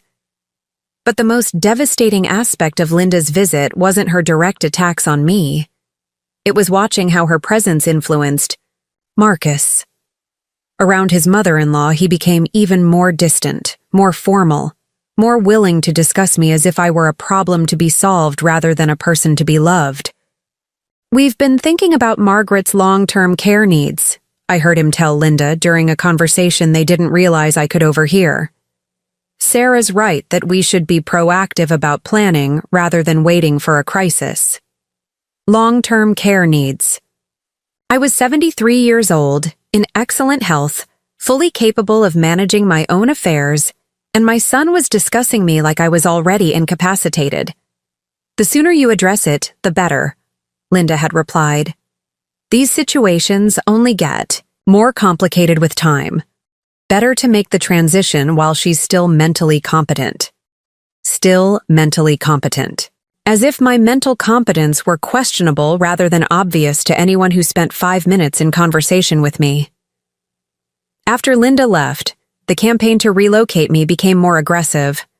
Sarah began leaving senior living brochures around the house, mentioning wonderful facilities she'd driven past, talking about friends whose parents were so much happier after moving to age-appropriate housing.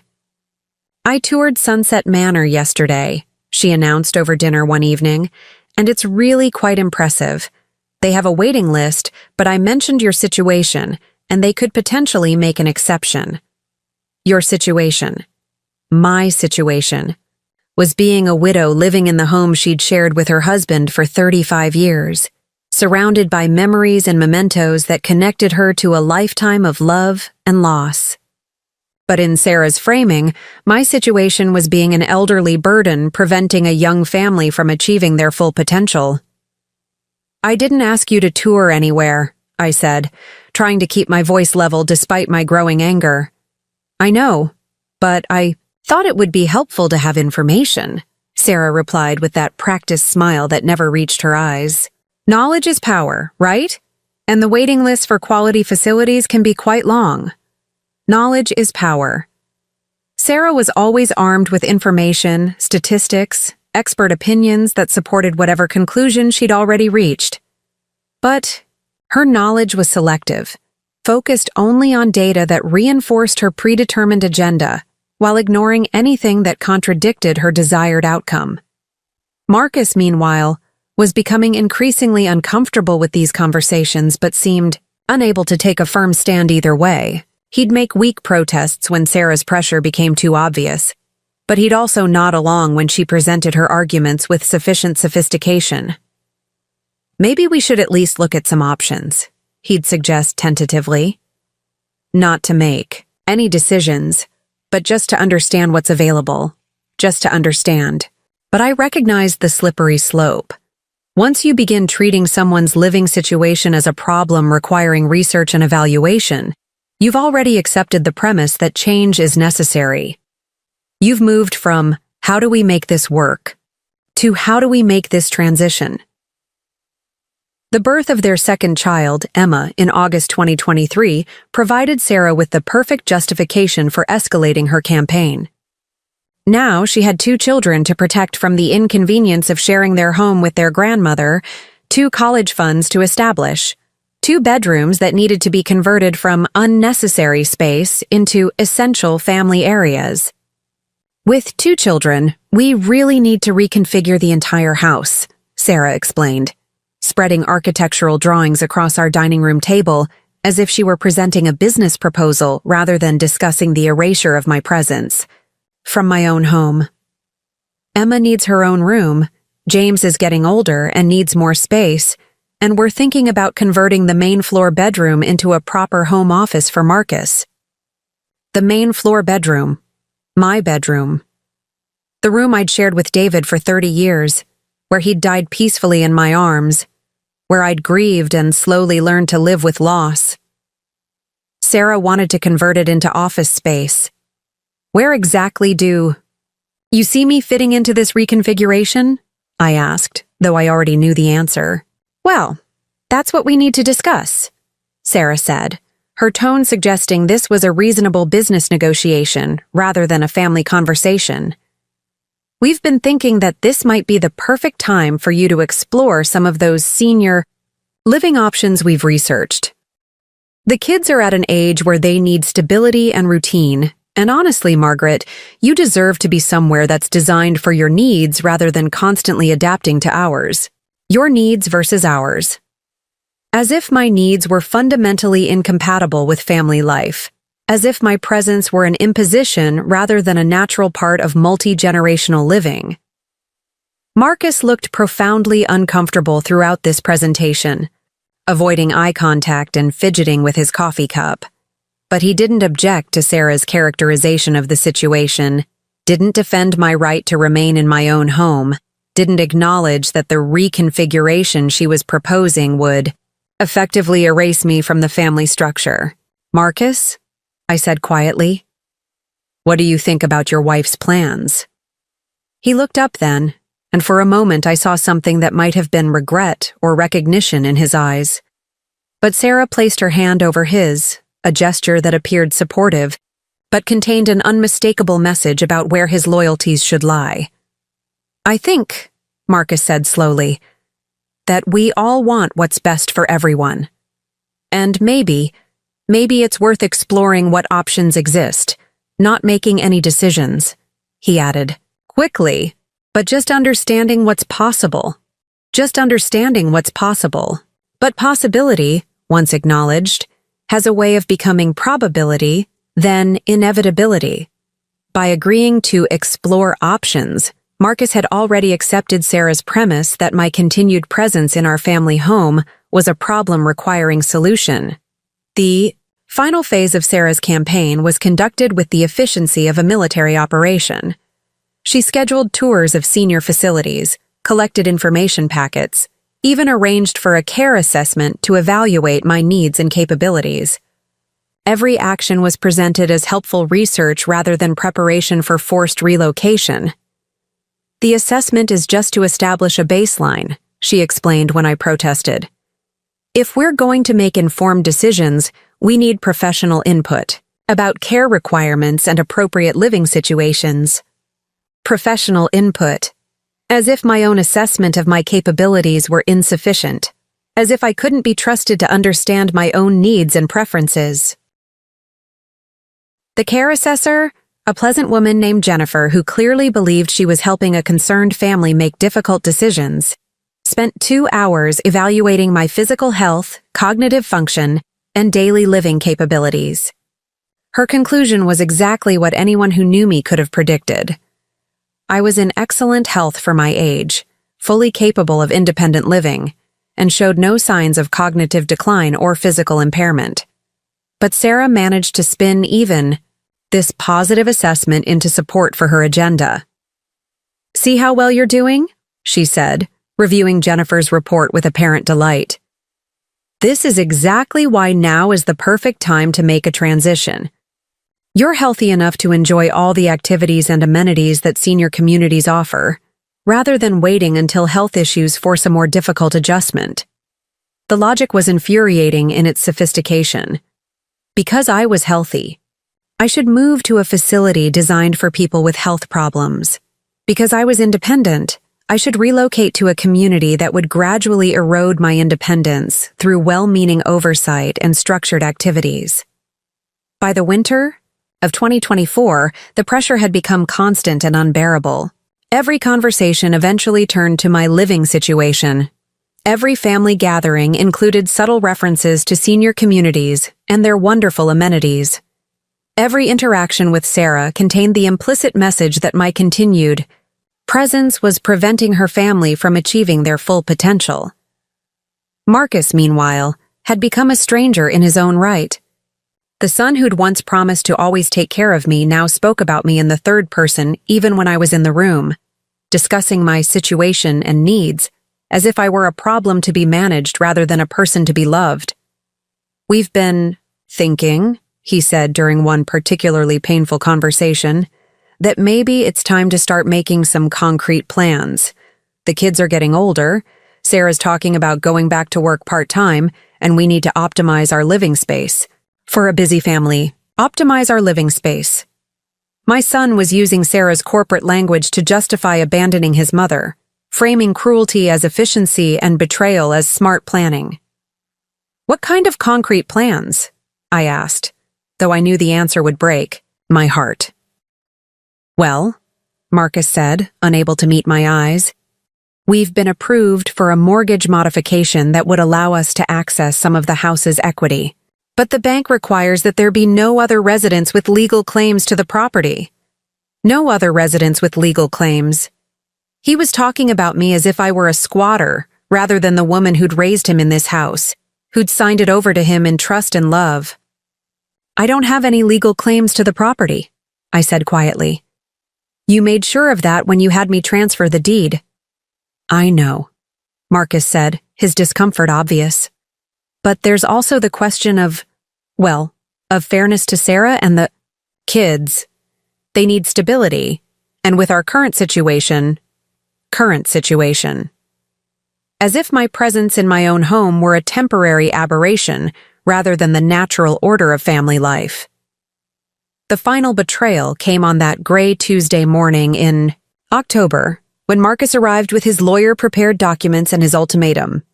But by then, the groundwork had been so thoroughly laid that the actual eviction notice felt almost anticlimactic, the inevitable conclusion to a campaign that had been building for years.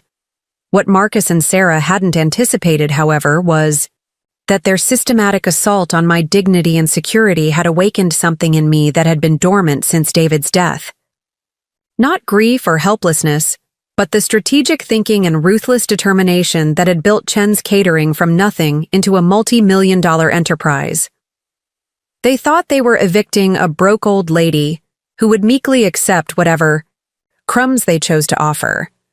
What they were actually doing was unleashing a woman who'd spent 40 years learning how to identify opportunities in apparent disasters, how to turn other people's underestimation into competitive advantage, and how to build something magnificent from the ashes of what others had tried to destroy. The phone calls I'd made that first day weren't just to old friends and former colleagues. They were to the network I'd built over decades of excellent service, mutual respect, and genuine care for others' success.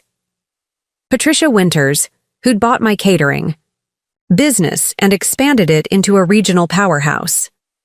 Roberto Gonzalez, whose restaurant had become the most acclaimed dining establishment in 3 counties.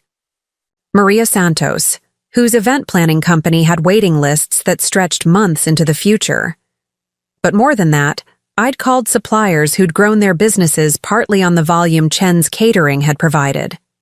Former employees who'd launched successful careers in hospitality and food service. Clients who'd become friends after years of excellent service for their most important occasions. The response had been immediate and enthusiastic, not because people owed me favors, but because they remembered what it felt like to be part of something excellent, something meaningful, something that created value for everyone involved. Within 72 hours of Marcus's ultimatum, I had the foundation for something Sarah's business school education hadn't prepared her to handle. A strategic response that would turn their short-sighted greed into a lesson they'd never forget. Margaret's Kitchen was born from a simple realization. There was a massive gap in Riverside's food service market between fast casual dining and expensive fine dining. Working families wanted high-quality, freshly prepared meals that were more sophisticated than chain restaurants but more affordable than upscale establishments. They wanted the kind of food that made ordinary Tuesday nights feel special, that turned family dinners into occasions worth savoring. The concept was elegant in its simplicity, a counter-service restaurant offering chef-quality comfort food at family-friendly prices, using locally sourced ingredients and recipes that honored both tradition and innovation. Customers would order at the counter, receive table service, and enjoy food that was prepared with the same care and attention I'd brought to million-dollar catering events. But the real innovation was in the business model. Instead of traditional franchise expansion, Margaret's Kitchen would partner with local entrepreneurs, many of them women over 50 who'd been dismissed by venture capitalists as too old or not scalable, providing them with proven systems, ongoing support, and profit-sharing arrangements that created genuine wealth rather than extractive relationships. Patricia had been the first to commit, offering to invest her resources and reputation in the venture. "I've been waiting 20 years for you to come out of retirement," she'd said. "The food service industry needs someone who remembers that success isn't just about profit margins. It's about creating value for customers, employees, and communities." Roberto had signed on as head of culinary development, bringing his creativity and technical expertise to the challenge of creating restaurant-quality food at fast casual prices. Doña Margaret, he'd said, using the respectful title he'd called me since his first day in our kitchen. This is the project I've been dreaming about. Food that honors both innovation and tradition, that serves working families instead of just impressing food critics. Maria had agreed to handle logistics and site selection, using her event planning expertise to identify locations and negotiate leases. Mrs. Chen, you taught me that success comes from understanding what people really need, not just what they think they want. This concept addresses real needs in our community. Within a week, we had identified our first location. A failed chain restaurant in the heart of Riverside's family neighborhood, across the street from the elementary school Marcus had attended, 2 blocks from the community center where he'd volunteered before Sarah convinced him to prioritize strategic networking over community service. The symbolism wasn't accidental. Margaret's kitchen would serve the families Marcus had abandoned in his pursuit of Sarah's version of success. It would employ people who'd been written off as too old or not worth investing in by venture capitalists who only understood scalable, extractable profit models. It would prove that businesses built on genuine care for customers and employees could compete successfully against corporate chains optimized for maximum shareholder returns. But the most satisfying aspect of the venture was its financing structure. Instead of seeking traditional investors who would demand quarterly profit maximization, we'd structured Margaret's Kitchen as a cooperative owned by its employees, suppliers, and community partners. Everyone who contributed to its success would share in its prosperity, creating sustainable wealth that stayed within the community rather than being extracted by distant shareholders.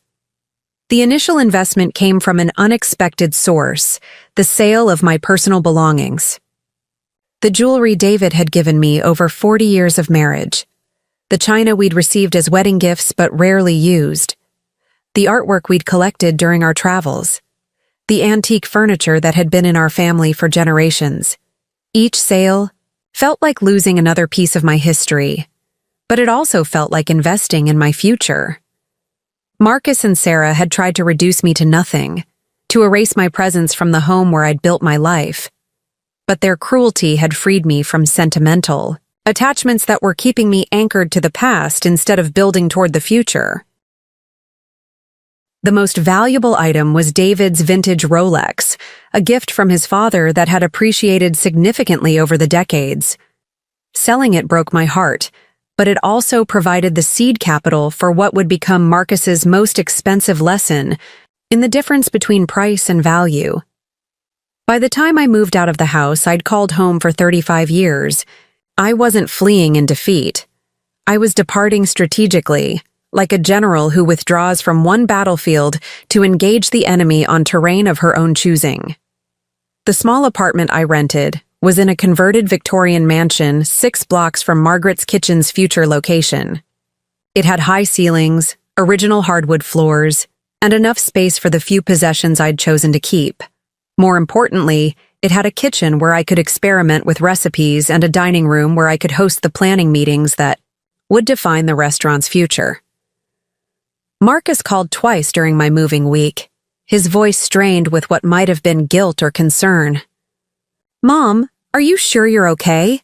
Sarah feels terrible about how things worked out. Maybe we could help you get settled? Make sure you have everything you need?" Sarah feels terrible.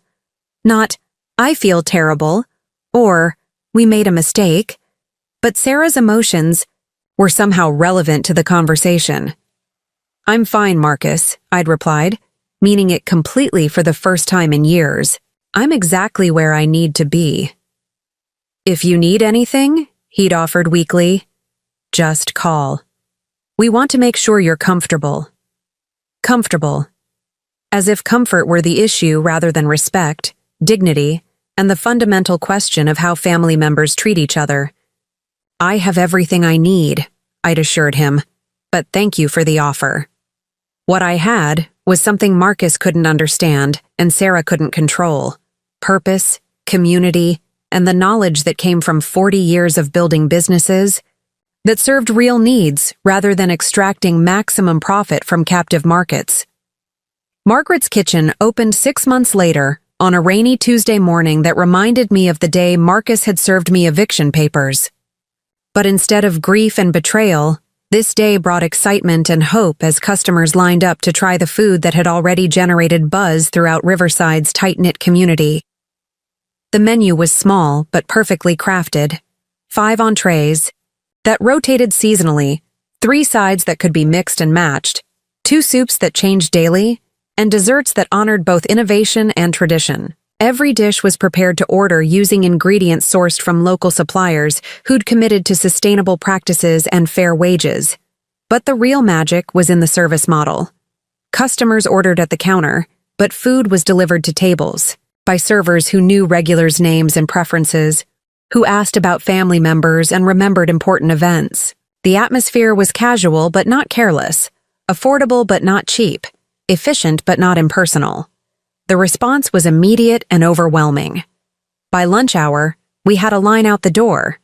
By dinner service, we were turning people away. Local food. Bloggers were posting rave reviews before we'd even officially announced our opening. The mayor stopped by to welcome us to the neighborhood and stayed to eat what she later described as the best comfort food in the county. But the most satisfying moment came 3 days after opening, when Marcus walked through our doors during the lunch rush.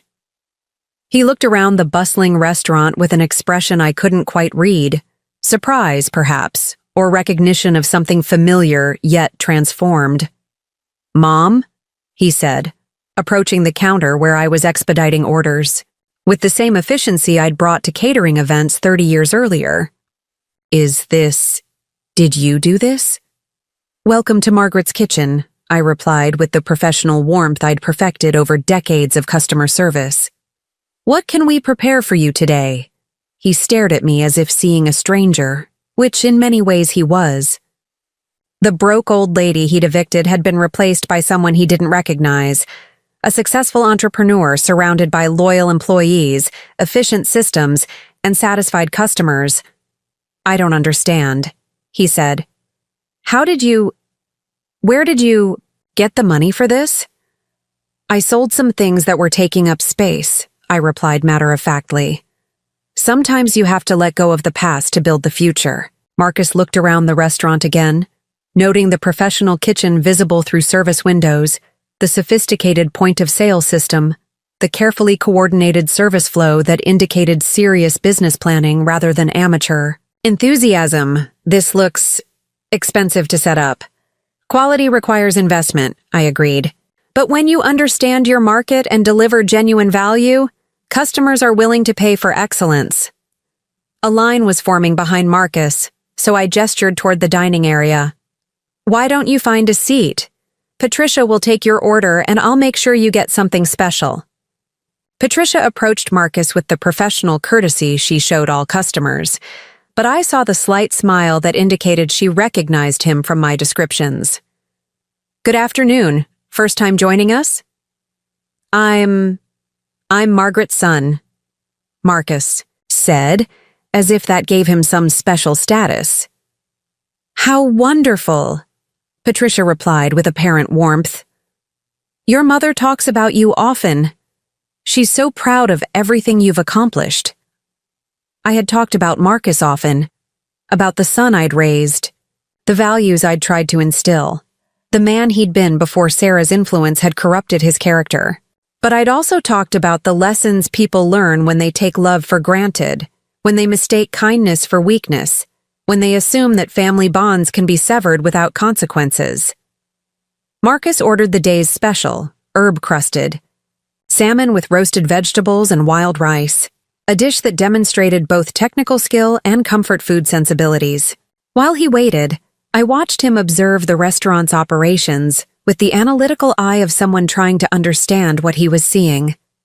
The lunch crowd was diverse, but clearly local.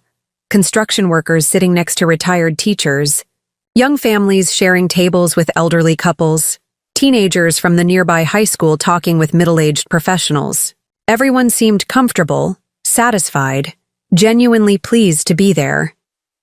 When Patricia delivered his meal, Marcus took a bite and his expression shifted from confusion to recognition to something that might have been regret. The food was restaurant quality, but approachably priced, sophisticated but not pretentious, exactly the kind of meal that made ordinary moments feel special.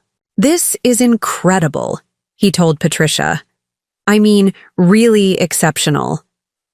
"Your mother trained our entire kitchen staff," Patricia replied proudly. "She has standards that would intimidate most professional chefs, but she also has patience to teach people who want to learn excellence." Standards, patience, teaching excellence. The conversation was becoming pointed without being overtly confrontational, making Marcus aware that his mother's capabilities extended far beyond what he'd assumed or appreciated. After finishing his meal, Marcus approached the counter again. The lunch rush was winding down, giving us a moment for more personal conversation. "Mom, I had no idea you were planning anything like this. When did you? How long have you been working on this?" "I started making calls the day you gave me 30 days' notice," I replied. Sometimes people need motivation to remember what they're capable of. The timing made the point clear. His ultimatum hadn't broken me. It had freed me to pursue opportunities I'd been too comfortable to explore while living in his shadow. "I'm impressed," Marcus said, though his tone suggested he was also confused and perhaps a little intimidated. "This is a real business, not just some hobby project." "Did you think I'd forgotten how to work?" I asked gently. Building Chen's catering took exactly the same skills as building Margaret's kitchen. Understanding customers, managing operations, creating value for everyone involved. Marcus was quiet for a moment, perhaps recognizing that he'd drastically underestimated both my capabilities and my resources. Sarah said, "We thought you were struggling financially, that you needed help managing your affairs." Sarah thought what she needed to think to justify what she wanted to do, I replied without rancor. People often mistake kindness for weakness, gratitude for dependency, but successful businesses aren't built by people who need help managing their affairs. The conversation was interrupted by the afternoon rush beginning, but Marcus lingered, watching me coordinate with kitchen staff, manage customer flow, and handle the complex logistics of restaurant operations with the competence that had built my reputation decades earlier. Finally, he gathered his courage to ask the question that was obviously troubling him. "Are you angry with us? With me?" I looked at my son, this stranger who shared my DNA but had forgotten my values, and felt something that wasn't quite anger, but wasn't quite forgiveness either. "I'm disappointed," I said honestly. "Not in your success, but in what you were, willing to sacrifice to achieve it. Not in your marriage, but in how you let someone else's priorities replace your own judgment." Marcus looked down at his hands, perhaps remembering the promises he'd made to his dying father, the values he'd once claimed to share, the mother he'd once claimed to love. Sarah says family obligations can become unhealthy dependencies if they're not managed properly, he offered weakly. Sarah says many things, I replied. But here's what I say. Family isn't an obligation to be managed. It's a treasure to be cherished. And when you treat treasures like burdens, you discover too late what you've thrown away. Before Marcus could respond, I was called away to handle a supply delivery, leaving him to sit with the uncomfortable realization that the broke old lady he'd evicted was actually a successful entrepreneur who'd built something meaningful from the ashes of his betrayal. Word of Margaret's Kitchen's success spread quickly through Riverside's interconnected community. Local media covered our opening, highlighting the story of the 73-year-old entrepreneur who'd launched a thriving business after being encouraged to downsize by her family. The coverage was respectful but pointed, making clear that my relocation hadn't been entirely voluntary. Social media amplified the story, with customers sharing photos of meals and praising both the food quality and the heartwarming narrative of late-life reinvention. Food bloggers from surrounding cities made special trips to try our menu, invariably leaving with rave reviews and promises to return. But the most meaningful recognition came from within the community we served. Margaret's Kitchen became a gathering place for neighborhood families, a reliable source of excellent meals for busy parents, a training ground for young people learning food service skills, and a symbol of what small businesses could accomplish when they prioritized community value over extractive profit. 3 months after opening, we were generating enough revenue to justify expansion. Instead of franchising or seeking venture capital, we offered partnership opportunities to other women entrepreneurs who understood that sustainable success came from serving community needs rather than maximizing short-term returns. The second, Margaret's Kitchen opened in Millfield, the neighboring town where several of our regular customers lived. The third opened in Brookhaven, expanding our reach while maintaining our commitment to local sourcing and community employment. Each location was owned and operated by local partners who shared our values and our commitment to excellence. The end of our first year, Margaret's Kitchen had become a regional success story, featured in business magazines as an example of how experience and wisdom could create opportunities that venture capitalists and MBA programs often missed. I was invited to speak at entrepreneurship conferences, interviewed by journalists about late-life career transitions, and consulted by other entrepreneurs who wanted to build businesses based on genuine value creation rather than extractive profit maximization. But the most satisfying vindication came from an unexpected source: Marcus's own professional struggles. While I was building a successful restaurant chain, he was discovering that Sarah's ambitious networking strategy had led him into professional relationships that prioritized profit over purpose, efficiency over meaning, individual advancement over community development. The high-paying private clients Sarah had encouraged him to pursue were primarily developers who wanted to maximize square footage while minimizing construction costs, regardless of the impact on surrounding communities, or the people who would eventually occupy their buildings. The strategic networking she'd promoted had connected him with people who saw engineering as a tool for wealth extraction rather than community service. Marcus had become successful in the narrow sense that Sarah valued: higher income, prestigious clients, professional recognition within certain circles. But he'd lost the satisfaction that had once made his work meaningful, the sense of purpose that had sustained him through challenges, the connection to community that had grounded his identity. I learned about his professional dissatisfaction, not from Marcus himself, but from Roberto, who'd maintained connections throughout Riverside's business community. "He looks tired," Roberto observed during one of our planning meetings. "Not physically tired, but spiritually tired. Like someone who's gotten everything he thought he wanted and discovered it wasn't worth what he paid for it." The exhaustion became more apparent during Marcus's increasingly frequent visits to Margaret's Kitchen. He never directly acknowledged what he'd lost by evicting me, but his presence suggested a longing for something he couldn't quite name.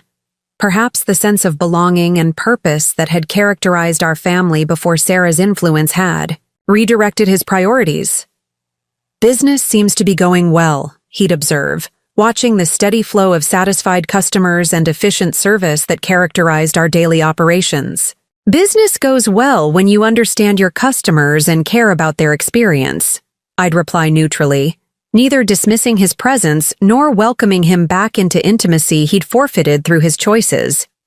The final reckoning came on the first anniversary of Margaret's Kitchen's opening, when the local Chamber of Commerce honored me as Entrepreneur of the Year for building a business that demonstrated how commitment to community values could generate both financial success and social impact.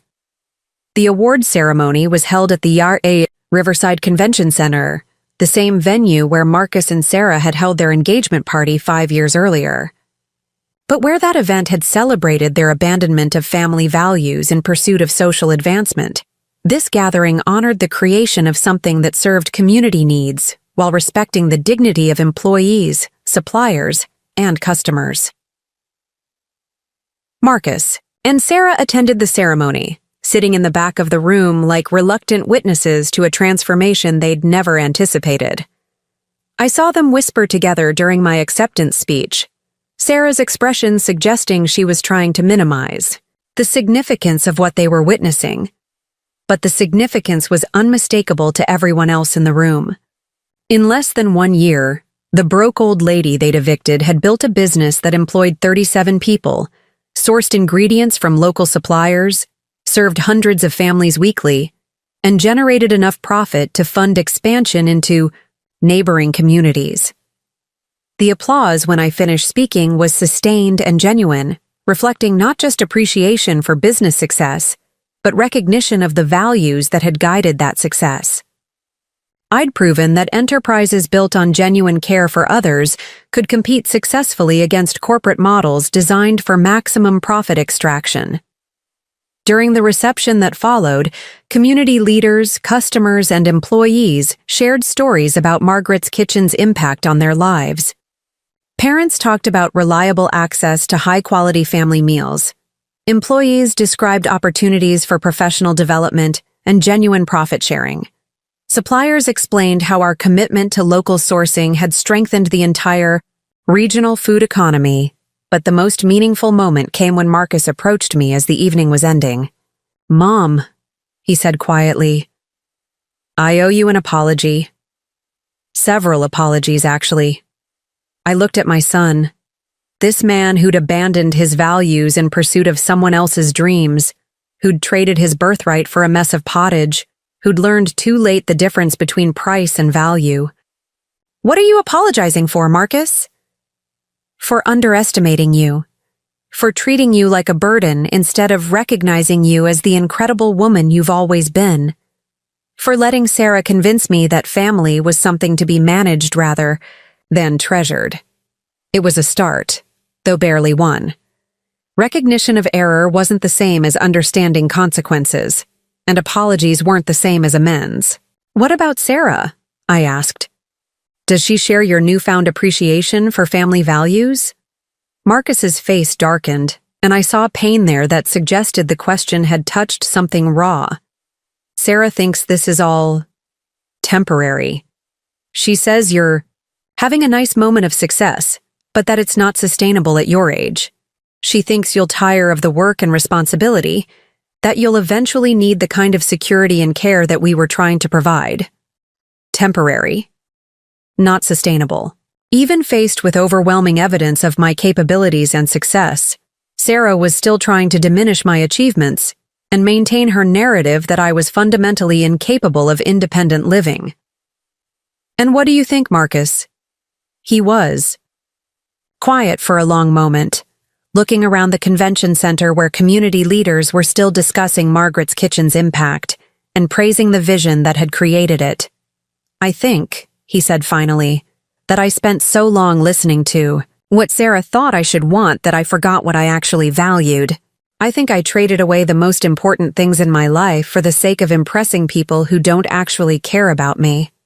And I think I hurt the person who loved me most in service of someone who only loves what I can provide for her." It was the most honest thing Marcus had said to me in 5 years. The first acknowledgement that Sarah's influence had been destructive rather than developmental. But honesty about past mistakes wasn't the same as commitment to future change. "What are you planning to do with these realizations?" I asked. "I don't know," Marcus admitted. "Sarah's already talking about the house renovations again, about converting your old bedroom into office space, about how much better our family life will be now that we have proper privacy and independence. She sees your success as validation, that we made the right choice." Of course she did.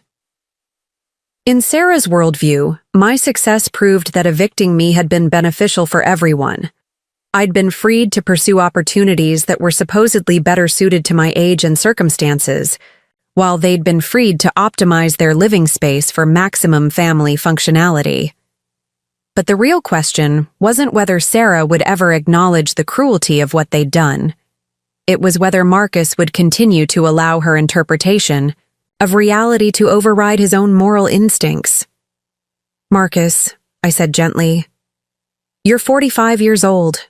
You're successful, intelligent, and capable of making your own decisions about what kind of life you want to live and what kind of man you want to be.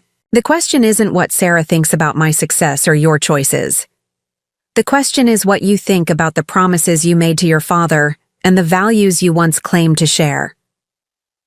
Before he could respond, Sarah appeared at his elbow, dressed in the kind of expensive cocktail dress that was perfectly appropriate for the occasion while somehow making everyone else feel underdressed. "Margaret, congratulations on your award," she said with that practiced smile that never reached her eyes. "What an unexpected turn of events. I have to admit, when Marcus told me about your little restaurant project, I never imagined it would become so prominent." Little restaurant project. Prominent. Even her congratulations were designed to minimize my achievements while acknowledging them just enough to seem gracious. "Thank you, Sarah," I replied with the same professional courtesy I showed difficult customers. It's been rewarding to discover that the skills I developed over 40 years in business were still relevant in today's market. "Oh, absolutely," Sarah agreed, "though I imagine the day-to-day responsibilities must be exhausting for someone your age. Marcus and I were just discussing how important it is to have exit strategies for ventures like this, succession plans, that ensure sustainability regardless of the founder's longevity. Exit strategies, succession plans, longevity." Sarah was already looking for ways to undermine my success by suggesting it was temporary, unsustainable, dependent on my continued health and energy rather than solid business foundations. "Actually," I said, "one of the advantages of building a cooperative business model is that success doesn't depend on any single individual. Our employees are also owners, our suppliers are partners, and our customers are invested in our continued success. It's much more sustainable than traditional hierarchical structures." I saw Marcus's eyes widen slightly as he processed the implications of what I'd said. The business wasn't just successful. It was structured to outlast me, to continue generating value for community stakeholders long after I was gone. It was exactly the kind of legacy-building approach he'd once valued before Sarah convinced him to prioritize short-term wealth accumulation over long-term community impact. "How fascinating," Sarah said, though her tone suggested she found it more threatening than fascinating. "I'm sure that's very idealistic. Though I wonder about the practical challenges of managing so many stakeholders with potentially conflicting interests." "The stakeholders' interests aren't conflicting," I explained patiently. "Employees want meaningful work and fair compensation. Suppliers want reliable customers and prompt payment. Customers want quality products and good service. When you align business practices with those needs, everyone benefits simultaneously." It was Business Ethics 101, the kind of stakeholder theory that used to be taught in MBA programs before shareholder primacy became the dominant paradigm. But Sarah looked at me as if I were speaking a foreign language, unable to comprehend how business success could be measured by anything other than profit maximization for owners. "Well," she said finally, "I suppose different approaches work for different situations. Marcus and I are more focused on building wealth that will provide security for our children's futures, college costs, and all the advantages we want to give them. College costs, the advantages we want to give them." Sarah was pivoting to her strongest argument, the suggestion that any criticism of their choices was ultimately criticism of their children's welfare. But I'd spent enough years in business to recognize strategic deflection when I heard it. "Of course, children's welfare is paramount," I agreed. "That's why it's so important for them to see their parents living according to principles they can be proud of, making choices that reflect genuine values rather than expedient calculations," the comment was pointed enough to make Sarah's smile falter momentarily, but she recovered quickly. "Absolutely. We want James and Emma to understand the importance of practical decision-making and strategic thinking." Practical decision-making. Strategic thinking. Even child-rearing had become corporate speak in Sarah's vocabulary, as if parenting were another project to be optimized rather than a relationship to be cherished. The conversation was interrupted by Patricia, who approached with genuine warmth and excitement. "Margaret, The reporter from State Business Journal wants to set up an interview about expansion plans. Apparently, there's interest from investors in Portland and Seattle who want to discuss regional development opportunities. Portland and Seattle. Regional development. What had started as a single restaurant was generating interest from serious business people who recognized sustainable value creation when they saw it. Marcus looked stunned by this revelation, perhaps finally understanding that his mother's little restaurant project was actually attracting attention from major markets and sophisticated investors. "That's wonderful, Patricia," I said. "Schedule something for next week. I'd like to understand what kind of partnerships might align with our values and growth objectives." Growth objectives.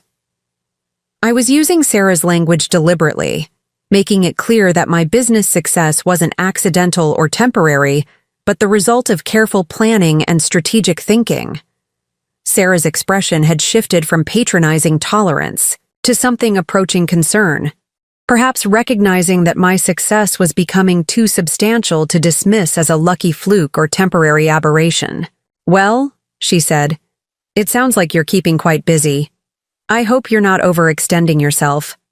Marcus and I worry about you taking on too much responsibility at this stage of life." At this stage of life. There it was again, the subtle suggestion that age made me inherently less capable, that success in my 70s was somehow less legitimate than success in my 40s or 50s. "I appreciate your concern," I replied, "but I've found that meaningful work is energizing rather than exhausting. When you're building something that serves others and creates genuine value, the responsibility feels like privilege rather than burden." The distinction was crucial, and I saw Marcus register it immediately. Meaningful work versus strategic career. Advancement. Serving others versus accumulating wealth. Creating genuine value versus extracting maximum profit. These were the choices he'd been grappling with, consciously or unconsciously, throughout his marriage to Sarah. "Mom," Marcus said suddenly, "could we talk privately for a few minutes?" Sarah's hand tightened on his arm, a gesture that appeared supportive but contained an unmistakable message about boundaries and loyalties. "Darling, we should probably head home. The babysitter has school tomorrow and it's already getting late." But Marcus gently disengaged from her grip, his expression determined in a way I hadn't seen since before their marriage. "This will just take a few minutes. You could bring the car around?" It was phrased as a suggestion, but it carried the weight of a decision that wasn't open to negotiation. Sarah looked between us with obvious displeasure, perhaps recognizing that her control over Marcus's interactions with me was finally being challenged. "Of course," she said finally, her voice tight with suppressed anger. "I'll be in the parking lot." After Sarah left, Marcus and I moved to a quiet corner of the convention center, away from the remaining reception guests and cleanup crew. "Mom," Marcus began, then stopped, seemingly struggling with how to articulate what he wanted to say. "Take your time," I said gently. "I keep thinking about Dad's funeral," he said finally. "About the promise I made to take care of you. At the time, I thought I knew what that meant. Making sure you had a safe place to live, helping with finances, checking on your health and well-being. Those are all ways of taking care of someone," I agreed. "But I realize now that I was thinking about taking care of you the way you'd take care of a child or an invalid, protecting you from responsibilities and challenges, making decisions for you, managing your life to minimize risks and complications." It was an accurate description of how he'd approached our relationship after David's death, though I doubted he'd recognized the paternalistic assumptions underlying his care at the time. "And now?" I asked. "Now I understand that taking care of someone you love means respecting their autonomy, supporting their choices, celebrating their successes, and trusting their judgment. It means being available when they need help without assuming they're helpless." It was a sophisticated understanding of care that went far beyond Sarah's transactional approach to relationships. But understanding principles was easier than implementing them, especially when implementation required challenging a spouse who'd built her entire marriage around different assumptions. "What are you going to do with this understanding?" I asked. Marcus was quiet for a long moment, looking out the convention center windows toward the parking lot where Sarah was undoubtedly waiting with increasing impatience. "I don't know," he admitted. "Everything feels complicated now. Sarah's already pregnant again. We just found out last week. She's talking about needing even more space, about converting the basement into a proper playroom, about optimizing our living situation for 3 children. 3 children. More space requirements. More justification for the choices they'd already made. More reinforcement of the narrative that evicting me had been necessary for their family's welfare. Congratulations on the pregnancy," I said, meaning it despite everything. Children are always a blessing, regardless of circumstances. "Thank you," Marcus said, then added quietly, "I wish Dad could have met his grandchildren. I wish they could grow up knowing the kind of people their grandparents were, the values that built our family." It was the opening I'd been waiting for, the acknowledgement that something precious had been lost when Marcus chose Sarah's vision over his family's legacy. "They still can," I said gently. "Not knowing your father, unfortunately, but understanding the values he represented. Learning about service, gratitude, the importance of lifting others up rather than climbing over them. Those lessons don't have to die with him." "But Sarah thinks—" "Marcus," I interrupted, "you're about to be the father of 3 children. They're going to learn about life by watching your choices, not by listening to your words. The question isn't what Sarah thinks they should learn. It's what kind of example you want to set for them." The truth was stark and undeniable. Marcus's children would grow up believing that family was disposable if it became inconvenient, that elderly parents were burdens to be managed rather than treasures to be cherished, that success was measured by accumulation rather than contribution. Unless Marcus chose to model something different. "I need to think," Marcus said finally, "about a lot of things." "Thinking is good," I agreed. "But thinking without action is just rumination. At some point, you have to decide what kind of man you want to be, and what kind of legacy you want to leave your children."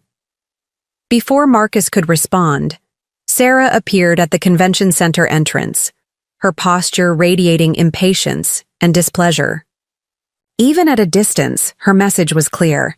The conversation needed to end, and Marcus needed to choose between his wife's schedule and his mother's company. "I should go," Marcus said, glancing toward Sarah with obvious reluctance.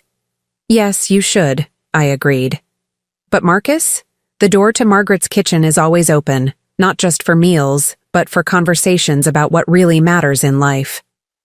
He squeezed my hand briefly, then walked toward the parking lot and the woman who'd spent 5 years systematically destroying his connection to everything he'd once valued. I watched him go, feeling neither victory nor defeat, but something more complex, the bittersweet recognition that some lessons can only be learned through experience, some growth can only happen through loss, and some people have to hit bottom before they remember who they used to be. 6 months later, Marcus filed for divorce. The papers were served on a Tuesday morning, exactly 2 years after he'd served me eviction papers in the same kitchen where Sarah was now eating breakfast alone, having discovered that the husband she'd molded to serve, her ambitions had finally remembered he'd once been his own man. I learned about the divorce not from Marcus, but from Maria Santos, who'd heard it from her cousin who worked at the courthouse. "He's asking for joint custody but waiving any claim to spousal support," Maria reported. "Apparently, he wants to make sure the children are provided for but doesn't want ongoing financial entanglement. Joint custody suggested Marcus was planning to be an active father, not just a checkbook. Waiving spousal support indicated he was prioritizing Sarah's security over his own convenience. Both choices reflected the values David and I had tried to instill decades earlier: responsibility, generosity, putting others' needs above personal advantage. Marcus came to Margaret's kitchen 3 days after the divorce papers were filed, looking haggard but somehow lighter, as if an enormous weight had been lifted from his shoulders. "Mom," he said simply, I'd like to talk. About everything. We sat in my small office behind the kitchen, surrounded by the organized chaos of a successful restaurant. Supplier invoices, staff schedules, customer feedback forms, expansion plans. The accoutrements of a life built on purpose rather than pretense. Sarah says I'm having a midlife crisis, Marcus began. That I'm throwing away everything we built together for some nostalgic fantasy about family values that don't actually exist in the real world. What do you say? I asked. I say, I'm finally waking up from someone else's idea of success and remembering what actually makes me happy. I say I'd rather be poor and principled than wealthy and empty. I say I want my children to be proud of their father, not just provided for by him. It was the most honest statement I'd heard from Marcus in 5 years, the clearest expression of his own values rather than Sarah's expectations. What's your plan? I asked. I want to go back to community development work, Marcus said. Real community development, not consulting for developers who want to maximize profits. I want to design affordable housing, accessible community centers, schools that serve working families rather than impressive architectural firms. It was exactly the work he'd been passionate about before Sarah convinced him to pursue more lucrative opportunities.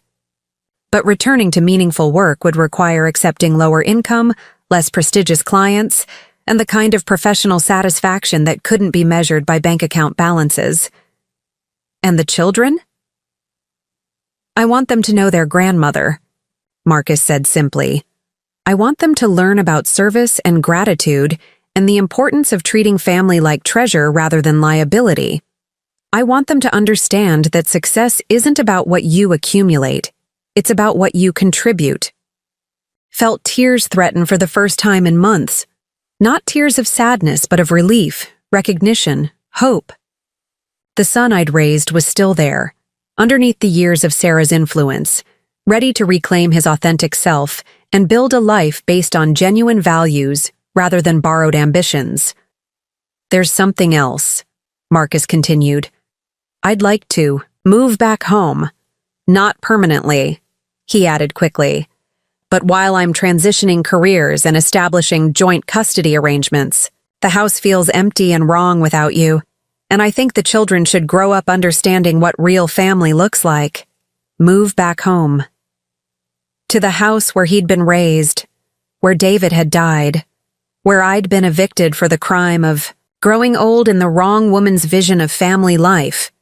That house belongs to you now, I reminded him.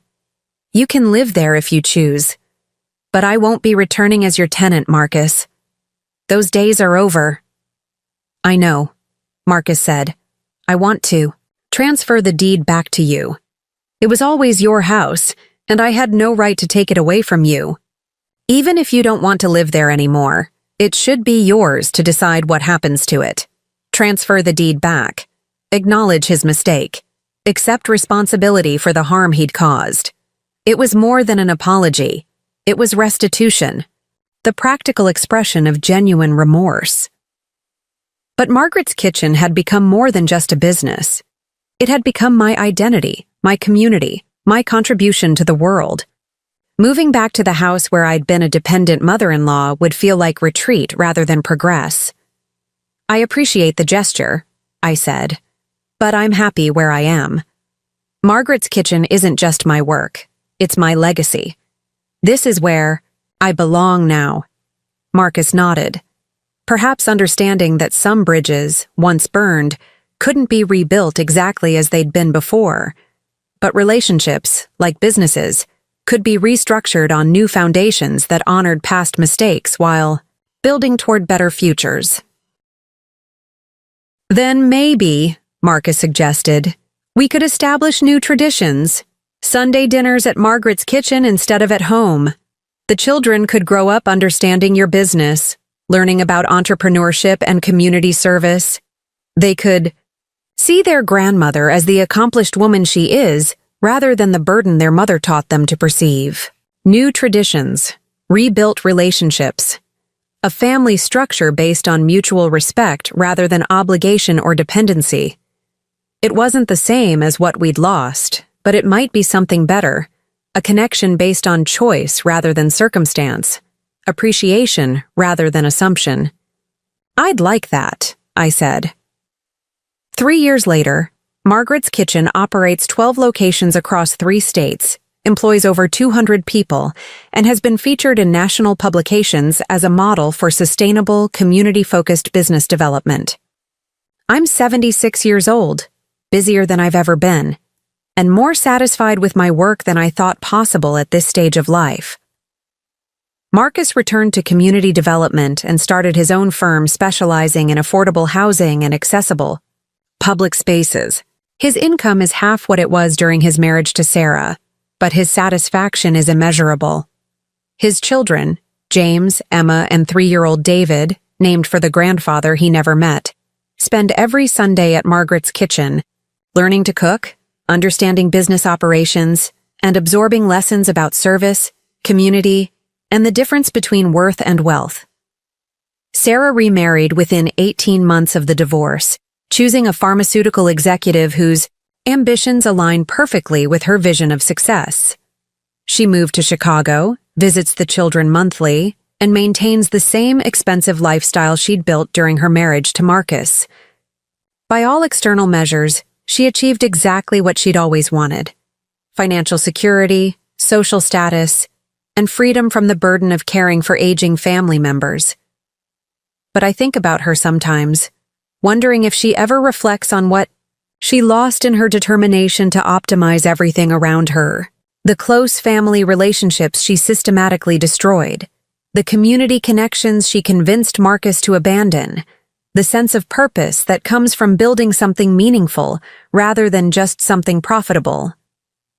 Marcus and I have never discussed the details of his divorce, the property settlements, or Sarah's reaction to losing the life she'd carefully constructed. But I know from observing his children that he's teaching them different values: gratitude instead of entitlement, service instead of accumulation, family loyalty instead of strategic networking. Sometimes when I'm training new employees or meeting with potential partners, I think about the journey that brought me to this point. The grief of widowhood, the betrayal of eviction, the choice to transform suffering into purpose, loss into opportunity, exile into liberation. Margaret's Kitchen exists because Marcus underestimated his mother's capabilities, and Sarah underestimated the consequences of cruelty. Their attempt to reduce me to nothing freed me to become more than I'd ever imagined possible. Their effort to erase my presence from their lives motivated me to build a presence that serves hundreds of families and will outlast all of us. The greatest revenge, it turns out, isn't destruction, it's transformation. Not tearing down what hurt you, but building something so meaningful that the hurt becomes irrelevant. Not proving your enemies wrong, but proving yourself right in ways they never thought to consider. I forgave Marcus not because he deserved it, but because forgiveness freed me to love my grandchildren without reservation and build relationships based on present choices rather than past mistakes. I don't hate Sarah because hatred would have poisoned the success I built from the ashes of her cruelty. But I also don't forget the lessons learned during those dark months when I faced the possibility of being discarded by the child I'd raised, dismissed by the family I'd cherished, reduced to nothing by people who'd benefited from everything I'd given them. I learned that resilience isn't just about surviving difficulty. It's about transforming difficulty into strength. That dignity isn't something others can take from you. It's something you either maintain or surrender through your own choices. That family isn't just about blood relationships. It's about chosen connections based on mutual respect and genuine care. Most importantly, I learned that it's never too late to begin again, to build something meaningful, to prove that experience and wisdom have value that youth and ambition can't replicate or replace. The wake-up call I gave Marcus and Sarah echoes still, not just in their lives but in the lives of everyone touched by Margaret's Kitchen. Every employee who's learned that work can be meaningful. Every customer who's experienced service based on genuine care. every supplier who's benefited from fair dealing and prompt payment, every community that's been strengthened by locally owned, ethically operated business. The broken old lady they tried to discard became the foundation for an enterprise that serves thousands of people and will continue serving them long after I'm gone. The burden they wanted to eliminate became the leader of a movement that proves business success and community service aren't just compatible, they're inseparable. That's the difference between revenge and justice. Revenge seeks to harm those who've harmed you. Justice seeks to build something so good that harm becomes impossible to inflict on others. Margaret's Kitchen is my justice, and every day I walk through its doors, see its impact on the community, and witness the values it embodies, I'm reminded that the greatest victories aren't won through destruction, but through creation. The wake-up call worked both ways. Marcus woke up to what he'd lost and chose to reclaim his authentic self. Sarah woke up to the consequences of treating people as disposable and learned that some losses can't be optimized away. And I woke up to possibilities I'd never imagined, opportunities that existed beyond the comfortable confines of family obligation and conventional retirement. Sometimes the best thing that can happen to you is being forced to discover who you really are when everything you thought defined you is stripped away. Sometimes the cruelest rejection becomes the greatest liberation. Sometimes getting kicked out of one life is exactly what you needed to build a better one. And sometimes, when people try to reduce you to nothing, they inadvertently give you the freedom to become everything you were meant to be. The game is over. I won. But more importantly, everyone who walks through Margaret's Kitchen's doors wins too. That's what happens when you build victory on values instead of vengeance, purpose instead of pride, service instead of selfishness.